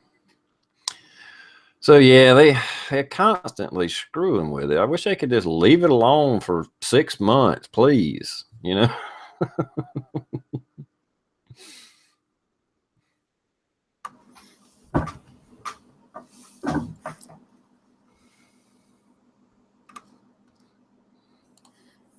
Yeah, they say it's not on their end. Blue must have been on yours. Yeah, well, I went upstairs thought the fucking roof just fell in. I went upstairs and here she threw some clothes baskets on the floor. I was like, what the fuck?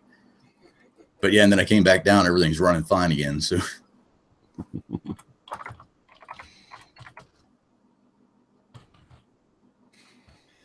You got this for a second.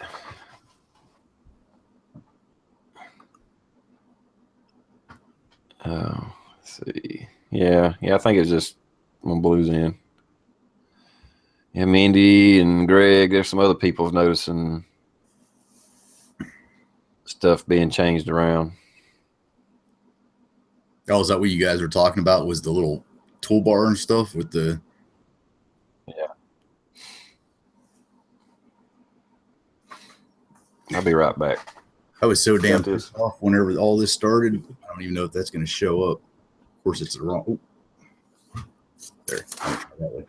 I was so pissed off. I was like, I made my own banner. I was going to hold this fucking thing up here all night long because I didn't have a banner anymore. But yeah, I don't know. I really don't understand why Google thinks that once they have all the bugs worked out, they have to go around and screw shit up again for everybody. It's just, it is Google, I guess. Gimp says it's because they're trying to separate Google Plus from YouTube, which is kind of screwed up because I thought that Google and YouTube, that was like their next big merger. And that's why they wanted to do this, was to combine both the companies. So now if they're going to, or not the companies, but both of the servers, now if they're going to freaking, you know, hack what they've already put together. I mean, what the fuck was the sense of screwing with us for the last, God, how long has that been? 2 years, 3 years? Whenever they started the Google Plus YouTube thing? Yeah, it's been a couple years.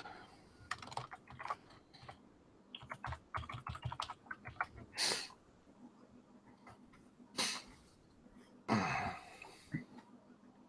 noticed that I got a crown. I noticed that. That's never been there before, has it? Yeah, it was the last chat I did when I first like put it on the YouTube deal. You know, I hadn't started the chat yet. It was showing that, but then when the chat got started, it wasn't there. So I don't know. So they something they've been working on for a week or two now. I don't give a shit what they do. I just hope they don't fuck up things like this, where it's not that you're not getting promoted to do this or paid to do this, or you don't have sponsors that you're promoting. I mean, that's what's going to kill us, is if they actually separate the Google Plus from the YouTube. And then basically for the people, well, actually, TR, you can probably explain a little bit better because we talked about it a little bit before with the software you have to get in order to do a chat on YouTube. Yeah, and seems like there was chats before the Google. I don't think I was doing them then. Yeah, I think I might have been. Now that I think about it, so I've been doing chats for years now. Yeah, when Google got involved, it screwed everything up. I mean, there's some good things about it, but YouTube used to be a lot simpler. I mean, even not even chats. I'm just talking about YouTube. Period. It used to be simpler. Like I said, there's some things maybe they did improve, but hell, it's gone through so many transitions. I don't even hardly remember what it used to be like. And that's the way with time anymore. Things change so goddamn fast. It's like you just learn it and it switches that you don't remember the way it was 2 or 3 times before that. Yeah, it might be 10 times better now. I just don't remember. I just remember it being simpler, I thought. But they did do some changes that they screwed up and it was bad and they fixed it. And, so, I mean, I guess they are trying. But, yeah, I wish Google had never bought YouTube.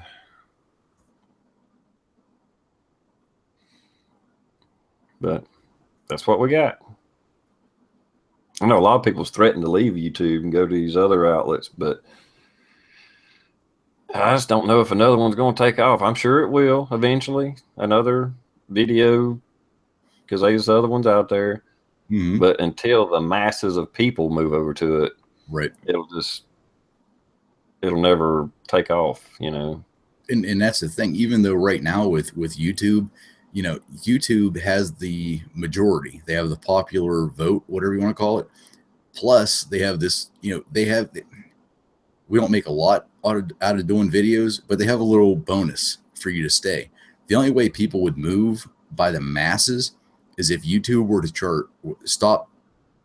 Even if they were to stop paying me to make videos, which is not paying me, I get like a half a penny or a percentage of a 1,000th of a percent of a penny for every view. It's not like they're paying me to do it. But the only way YouTube would ever fail in my eyes is if they started charging people for a subscription. I really think that's the only way they'd fuck themselves.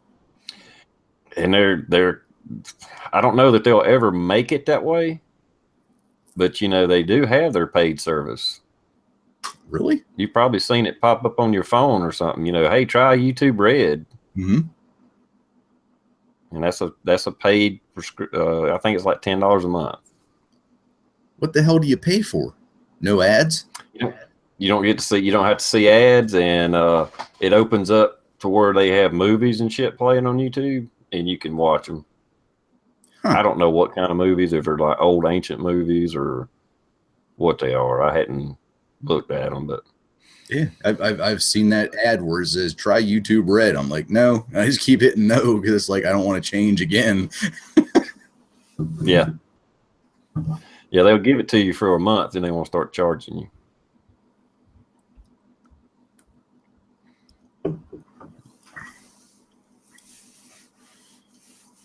Yeah, we talked about this a couple of weeks ago about, what was it? MySpace. And you can actually still log on to MySpace. It's not the same MySpace you remember whenever you did a profile with a kick-ass background picture or whatever you wanted, plus music playing if you wanted. It's not that, but you can still log on to it. I couldn't believe I still remembered my username and password. I was like, what the fuck? Yeah, I tried to get on it just because we was talking about it one night, and I couldn't remember. I couldn't find myself on it. And I was like, did I use my name or did I have a hand? I don't even remember. That was a weird, back in the day, I don't know how it is now, but it seemed like you could send messages to each other, but it wasn't, I don't know, it was a weird setup. And I think that's why Facebook took off, because then you saw more stuff, you could interact easier. The interaction was a little more. Yeah, it was definitely delayed. Yeah, because with the MySpace, if I remember right, it was MySpace. I mean, it was, you just put shit up there that you wanted, and I don't remember if anybody could actually comment. Like if it took you 30 minutes to put a picture up, because I think it was something ridiculous. And then I don't even remember if you could like it or comment on it or anything like that, but you could just go look at that person's page. Like if you were, MySpace stalking a chick that you were, kind of liking, you could like see her pictures, you could see what music she liked and what posts she put on. But I don't remember. Could you actually type a reply to a picture or anything like that? I don't know about, no, I don't think so on that, but you could send a message. You could send like an email. Right. Or personal message. That's the only thing I remember that you could do is like send somebody a message. Yeah, I could be wrong, but I think that's all you could do. Mm-hmm. Yeah, that was big back in the early 2000s. Yeah. Then I figured out that you could, when people posted music on there, you could rip that shit right to your computer. Oh yeah. Yep. A lot of people thought that. Figured that out. Matter of fact, one of my videos, one of the motorcycle riding videos, there was this guy somehow I stumbled across, and he was just like a, basement hip hop rap kind of guy or whatever. But it was like a southern rap, like he was in Georgia or something, And but he had a few good songs that he wrote, and anyhow, and he put them up there, and he's like, yeah, take them all, rip them all down, take them, share them, and so I knew I could put that one video, that music on that video and monetize it without it getting ripped, copyright infringement. And I got that off of damn MySpace. I gotta fucking scratch my head here a little bit. What does Southerners fucking rap about? There's something out there that's actually pretty good. Same thing. Everything, it's not gangster shit. It's it's the same thing with a different infliction. Yeah, just drinking, women. Yeah, there's one I like. He one of his songs is Tannerite. He's talking about blowing shit up, Tannerite. Sounds like that could be something I could get into. Yeah. One of them, the Big Muddy or something like that, and they're talking basically 4-wheel drives out in damn mud, kicking shit around, whatever. So it's being like rednecks. It's like a regular country song, but with a faster tempo. Yeah, a little beat to it or whatever, Yeah.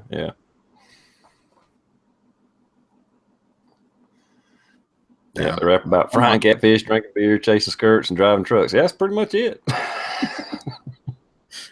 I'm not beating up on the South. That's usually what I listen to is, quote unquote country music, which country music isn't really country music anymore. It's kind of skirting that. Yeah, it's skirting that country pop blend. And it's like, what the fuck?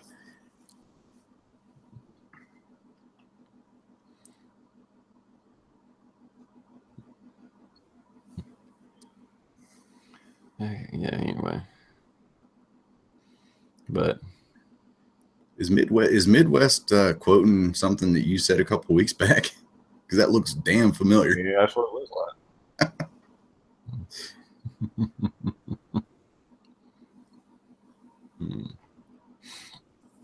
Well, the internet has definitely been a journey, I'll say.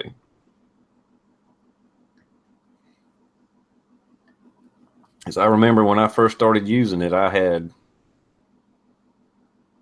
14.4K modem.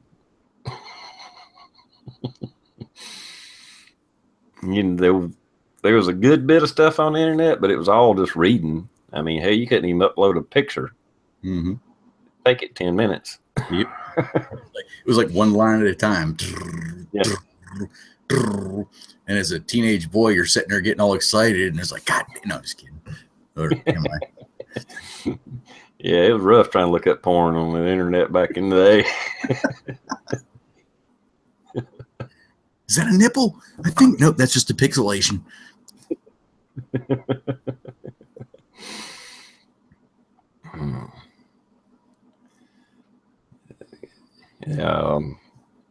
Yeah, I remember stepping up to the 28K modem, and then finally spending the bucks and getting a 56K modem. Well, I got it now. And to a certain extent, I think it was almost there was a lot. I won't say more information. That's because that's not correct. But it was easier to find information on shit you probably wasn't supposed to be doing. Like hacking stuff and things like that, like satellite dishes. getting the programs and programming your damn card and opening up all the channels and all that. I did that shit for years, and you could get all that off the internet. It was just there. Now, I'm sure somebody still knows how to do it, but you can't find that information anymore. You can't find them big ass satellite dishes anymore. No, this was direct TV. Oh, no shit.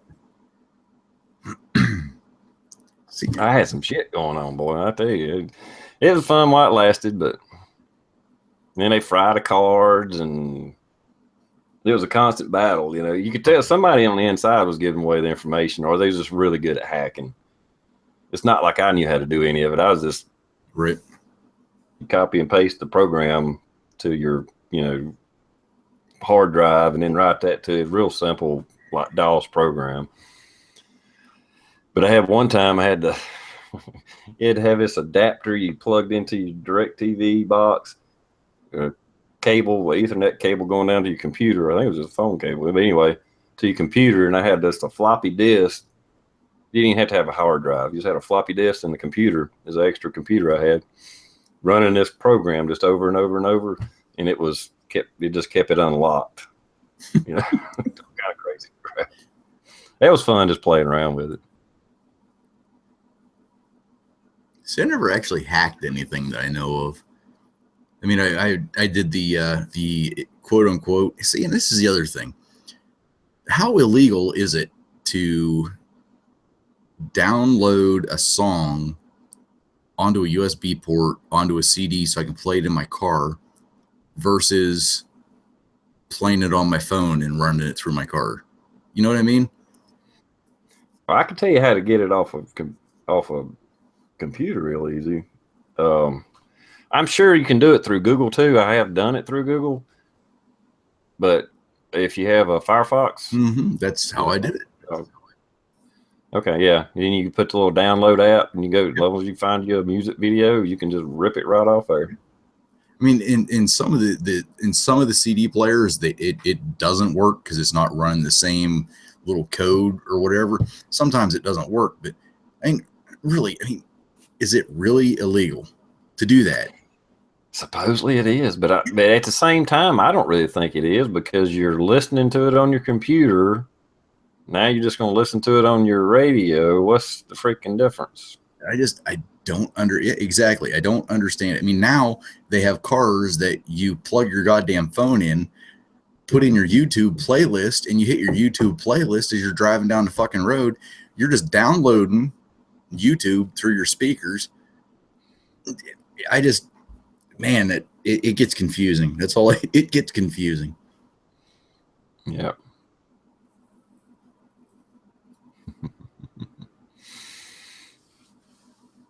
Yeah, I mean, and I use that thing on Firefox.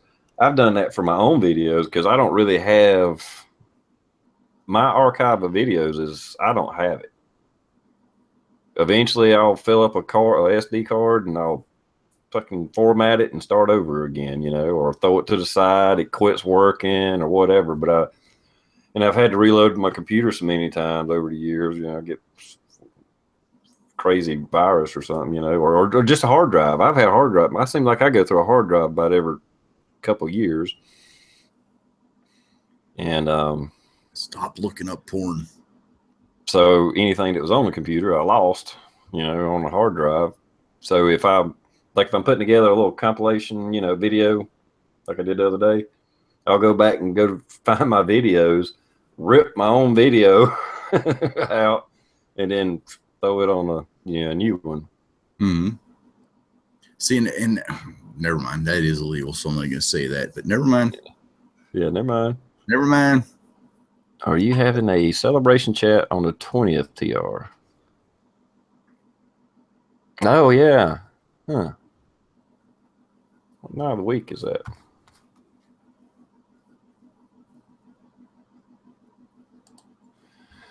It's on a Friday. Let's see.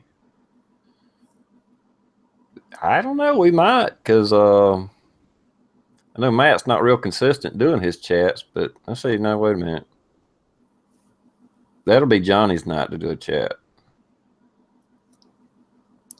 Right. I'm sure you concede. No. Just Let's talk see. to I'm supposed to work. Yeah. Yeah. The 20th is Johnny's chat. So we might just all hang out there, have a big one. for now. What's this for? Inauguration night. Ah, It took me a minute to hit too. I was about to ask. I was like, "Was it? Did somebody know when I started doing this shit or something?" I don't remember. somebody actually paid attention to the date, sir. You win a prize. It took me a few seconds before it hit.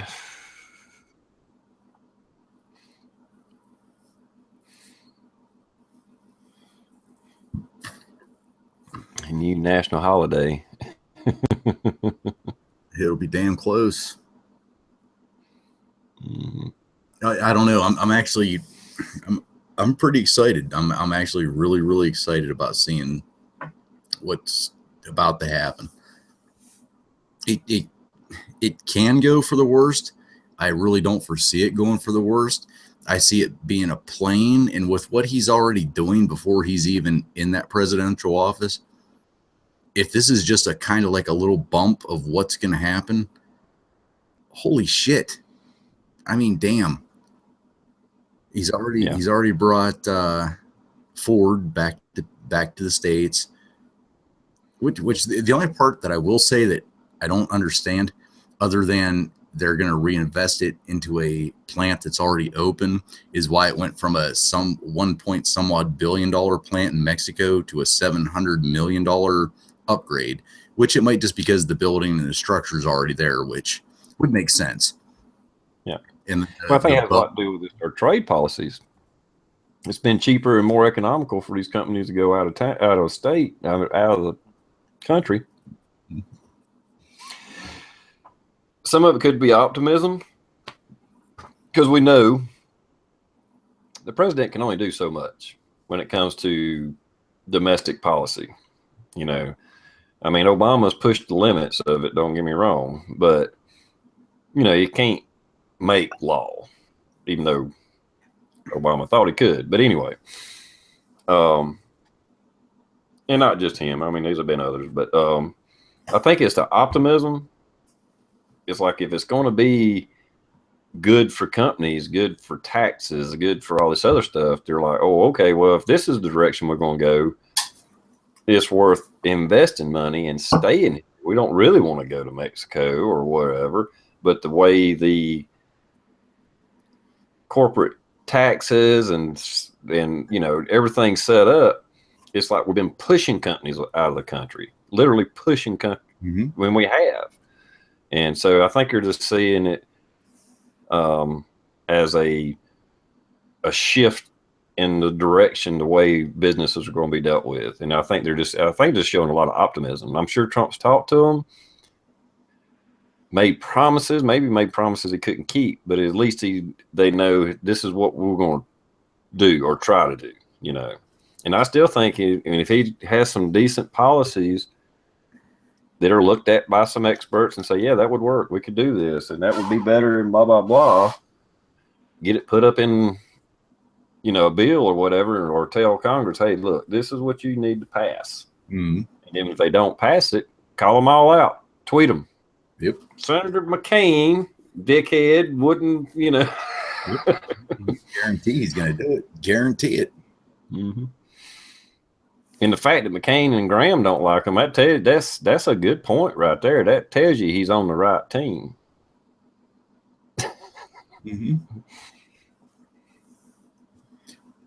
If he was having a beer with a McCain and a Graham, I would be second guessing the shit out of him. Be like, oh, I don't know.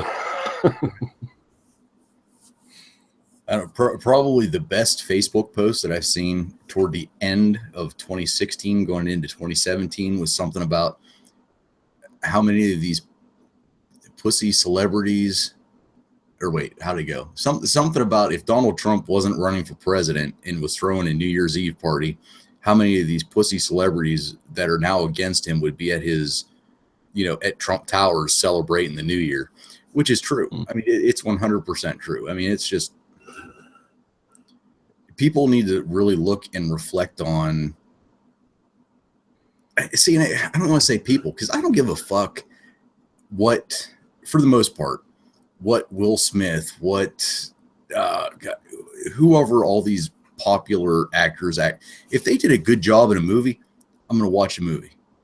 I don't give a shit what their personal beliefs are unless it crosses a line. I mean, if it's you're an asshole and because you voted for Trump, you're nothing but a racist prick, I would never watch that person's movies again. However, that person, as far as I'm concerned, is entitled to their thoughts and everything else, just like any of us are. As long as they're still a good actor, I'll watch their movie unless they cross that line. So it's, to me, I don't give a shit. I don't give a shit that so many people said they're moving to Canada. Good. I hope you do go. I do. But if you don't, so what? I didn't watch it before. I'm not going to watch it now. You know? Yeah. Most of them that was saying a lot of that stuff. Hell, they're done past their heyday and not in movies and crap now anyway. Wait. You mean Rosie O'Donnell wasn't popular? They say she was at one time. I don't know. I found out. I heard she actually died a couple days ago. No, Really? what the hell? Yeah, it was like a murder or suicide or something. They found her face down in Ricky Lake. That's an old joke that I just resurfaced. I knew there was going to be a punchline to it. Yeah, I heard that joke. Christ, that had to have been 15 fucking years ago. And again, that was not a bash on gay, lesbian, anything else. It was just funny. And if you didn't think it was funny, then yeah, we need to do away with PC. Come on, that's what all comedy was. Is hey, you remember the damn Eddie Murphy when he started out, when he got big, after Saturday Night Live, when he was doing his big, huge stand-up deals, and he'd have like the blue leather freaking suit on and stuff, and he would be making fun of gays in San Francisco and stuff. I remember those skits. buckwheat. Yeah, did buckwheat. Wookin' Panub in all the wrong paces. Wookin' Panub. And actually, I remember him talking about that. It's still. I remember. Go ahead. Oh no, you can still find the video. It's Eddie Murphy Best of Saturday Night Live. Type that in. I guarantee you're going to piss yourself for the next hour and 45 minutes. But I remember the skit with a gay men was he was talking about San Francisco. I don't know what happened, but anyhow, he said, I remember him talking about the police cars there. He said they don't even have regular sirens. They just got a guy on top of the roof going woo woo. But that shit was funny. Pride for that shit now, but that was funny stuff. That's what comedy was. And they would just make fun of everybody and everything, So it was like across the board. It wasn't pointing one thing out. I actually have a link for the free video of the Eddie Murphy Best of Saturday Night Live. I'm gonna try to post it, but I gotta mute it because I know as soon as I hit the link, it's gonna start. So.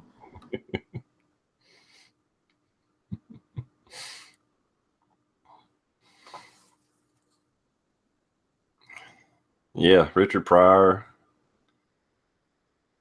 If you've never seen any Red Fox old stand-up comedies, try to find some of those and look at him. He was a funny guy. Sanford and Son. But he was a dirty stand-up comedian. He was raw.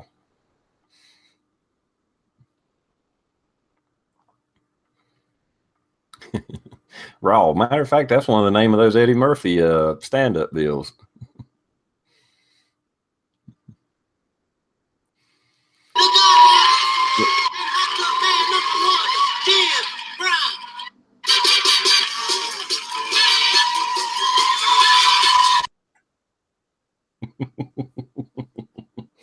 He did some funny stuff.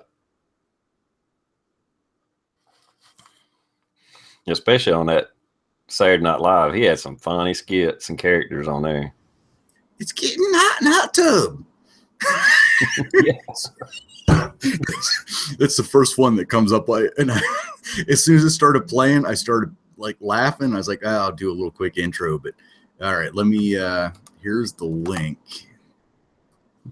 Let me see. Can I put this in the external? You should be able to. If you can't put it on the internal, not yeah, there it goes. There it is. To watch the God, I'll tell you what. If you're not older than 30, don't click on that link.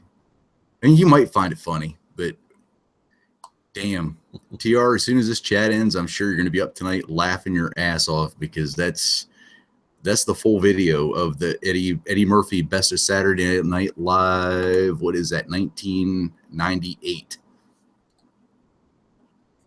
Got it pulled up now. It's an hour and 6 minutes long. And it's even Eddie Murphy freaking he freaking gets this costume people to make him white. And he goes out as a black man, like painted white, basically, walking around New York, and it's like, what the fuck? You did that shit today? If you got caught, for one, you'd be killed, and number two, because you did it, you'd be a racist or something. I mean, that's just. Yeah. I remember them. He did a bunch of those because or at least, or that one skit just stuck in my mind, or been seen it replayed. But it, like you said, he'd dress up and, you know, the makeup, make him look like he was a white guy. He'd have a suit on and carry a newspaper or whatever. They'd be on the bus, and then when the last black guy got off, all of a sudden a party took off. It was that champagne and shit. That's it. That's in there. And then there's Mr. Robinson's Neighborhood, where they make fun of Fred Rogers. Mm-hmm. Mr. Robinson, Mr. Robinson. It's just, oh my God. And then, oh, what was it? She's got flab to the east. She got flab to the west. The bitch has long and flappy, or Battleship Gray, I think is what it was called, when he was making fun of Richard Simmons. Oh my God. It's all in there. I've watched it like 900 times.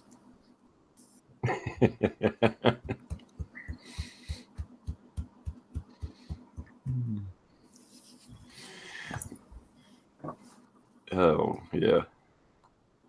Really. Ooh, Blues Girls are cool. Steve Martin, The Jerk. That was definitely an un-PC movie. Hell, they all were back then. Oh, yeah. Yeah. It didn't matter what movie you watched. There was always some. Well, Christ, even it wasn't the original Die Hard, but the second Die Hard, where it was him and Samuel L. Jackson. Man, there was so much. Holy shit.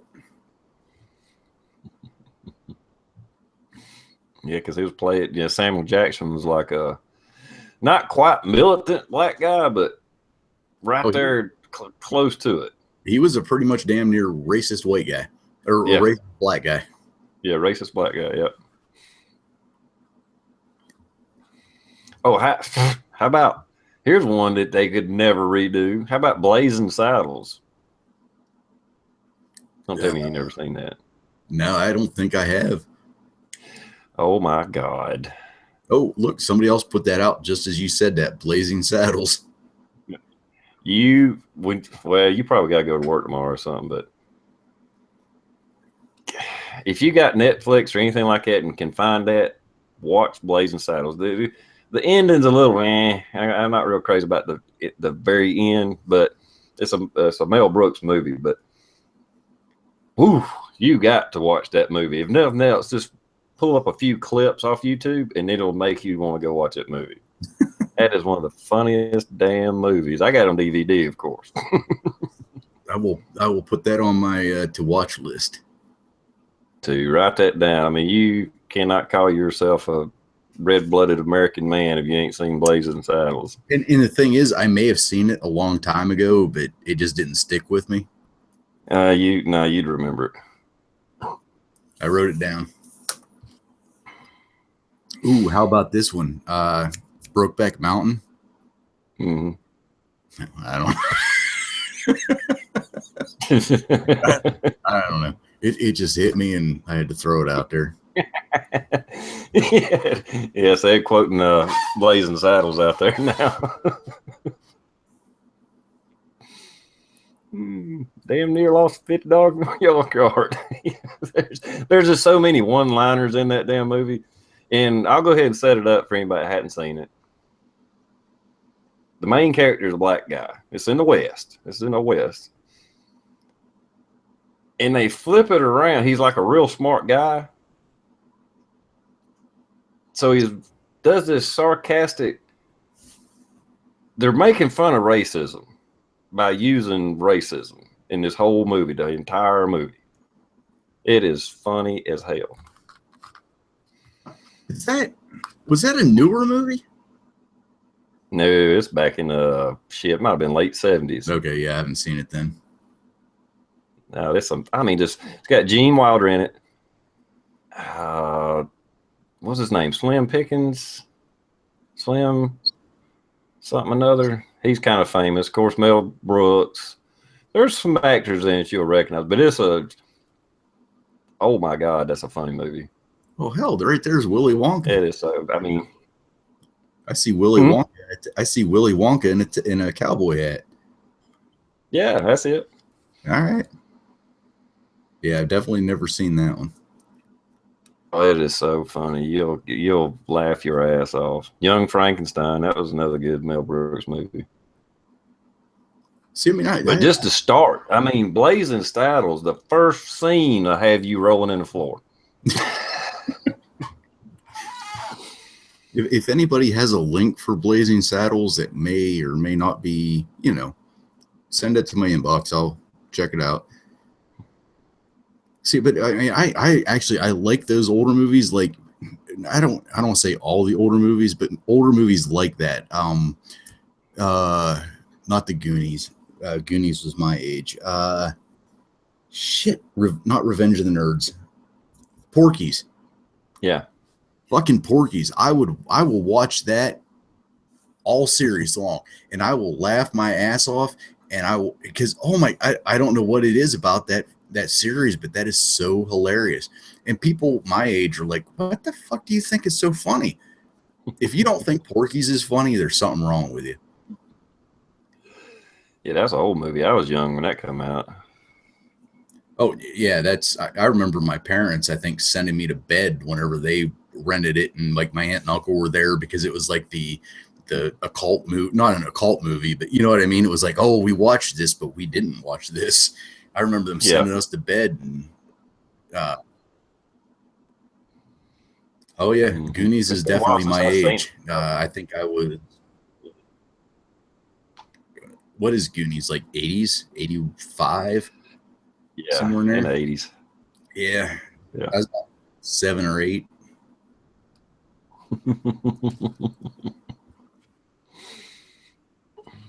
Just saying.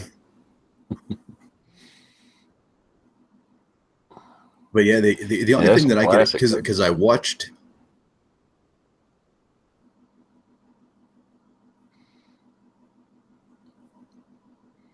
Yeah, I think the American Pie series was pretty good.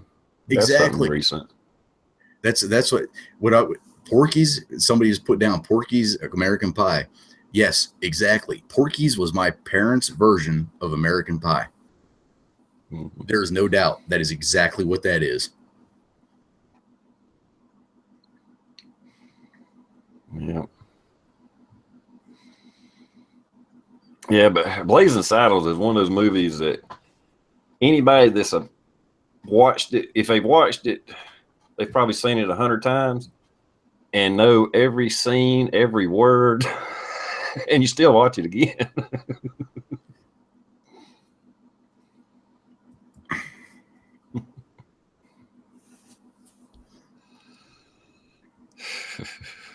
Yeah, you got to put that on your, not even bucket list. You got to put that on your priority list. That's something you need. That's your homework. You got to go watch it.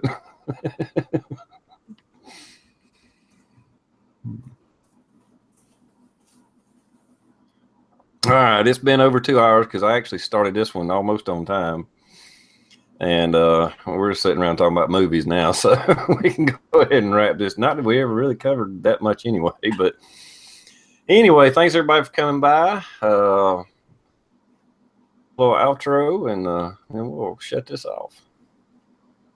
Oh, I've got nothing pretty much at all. I'll just do another shout out because Riza Jizza, he showed up out there in the comments again. So everybody go check it out. I think it's BZARZAGZA. Like there's a space in between each. So go check out his channel. He's doing a 3,000 subscriber giveaway, and it ends on Saturday. He's a great guy with a great series going on. Go check it out, sub him up, and if you want to do a VR for him, get in on it. So my outro is for another channel. So that's it, man. Thanks for the invite. Yeah, well, thanks for coming in, helping me out. At least having somebody here, it makes it a lot easier to do, no doubt. Because we have the ones I've tried to do by myself, I'm just sitting here looking at damn comments, trying to carry on the conversation with the audience.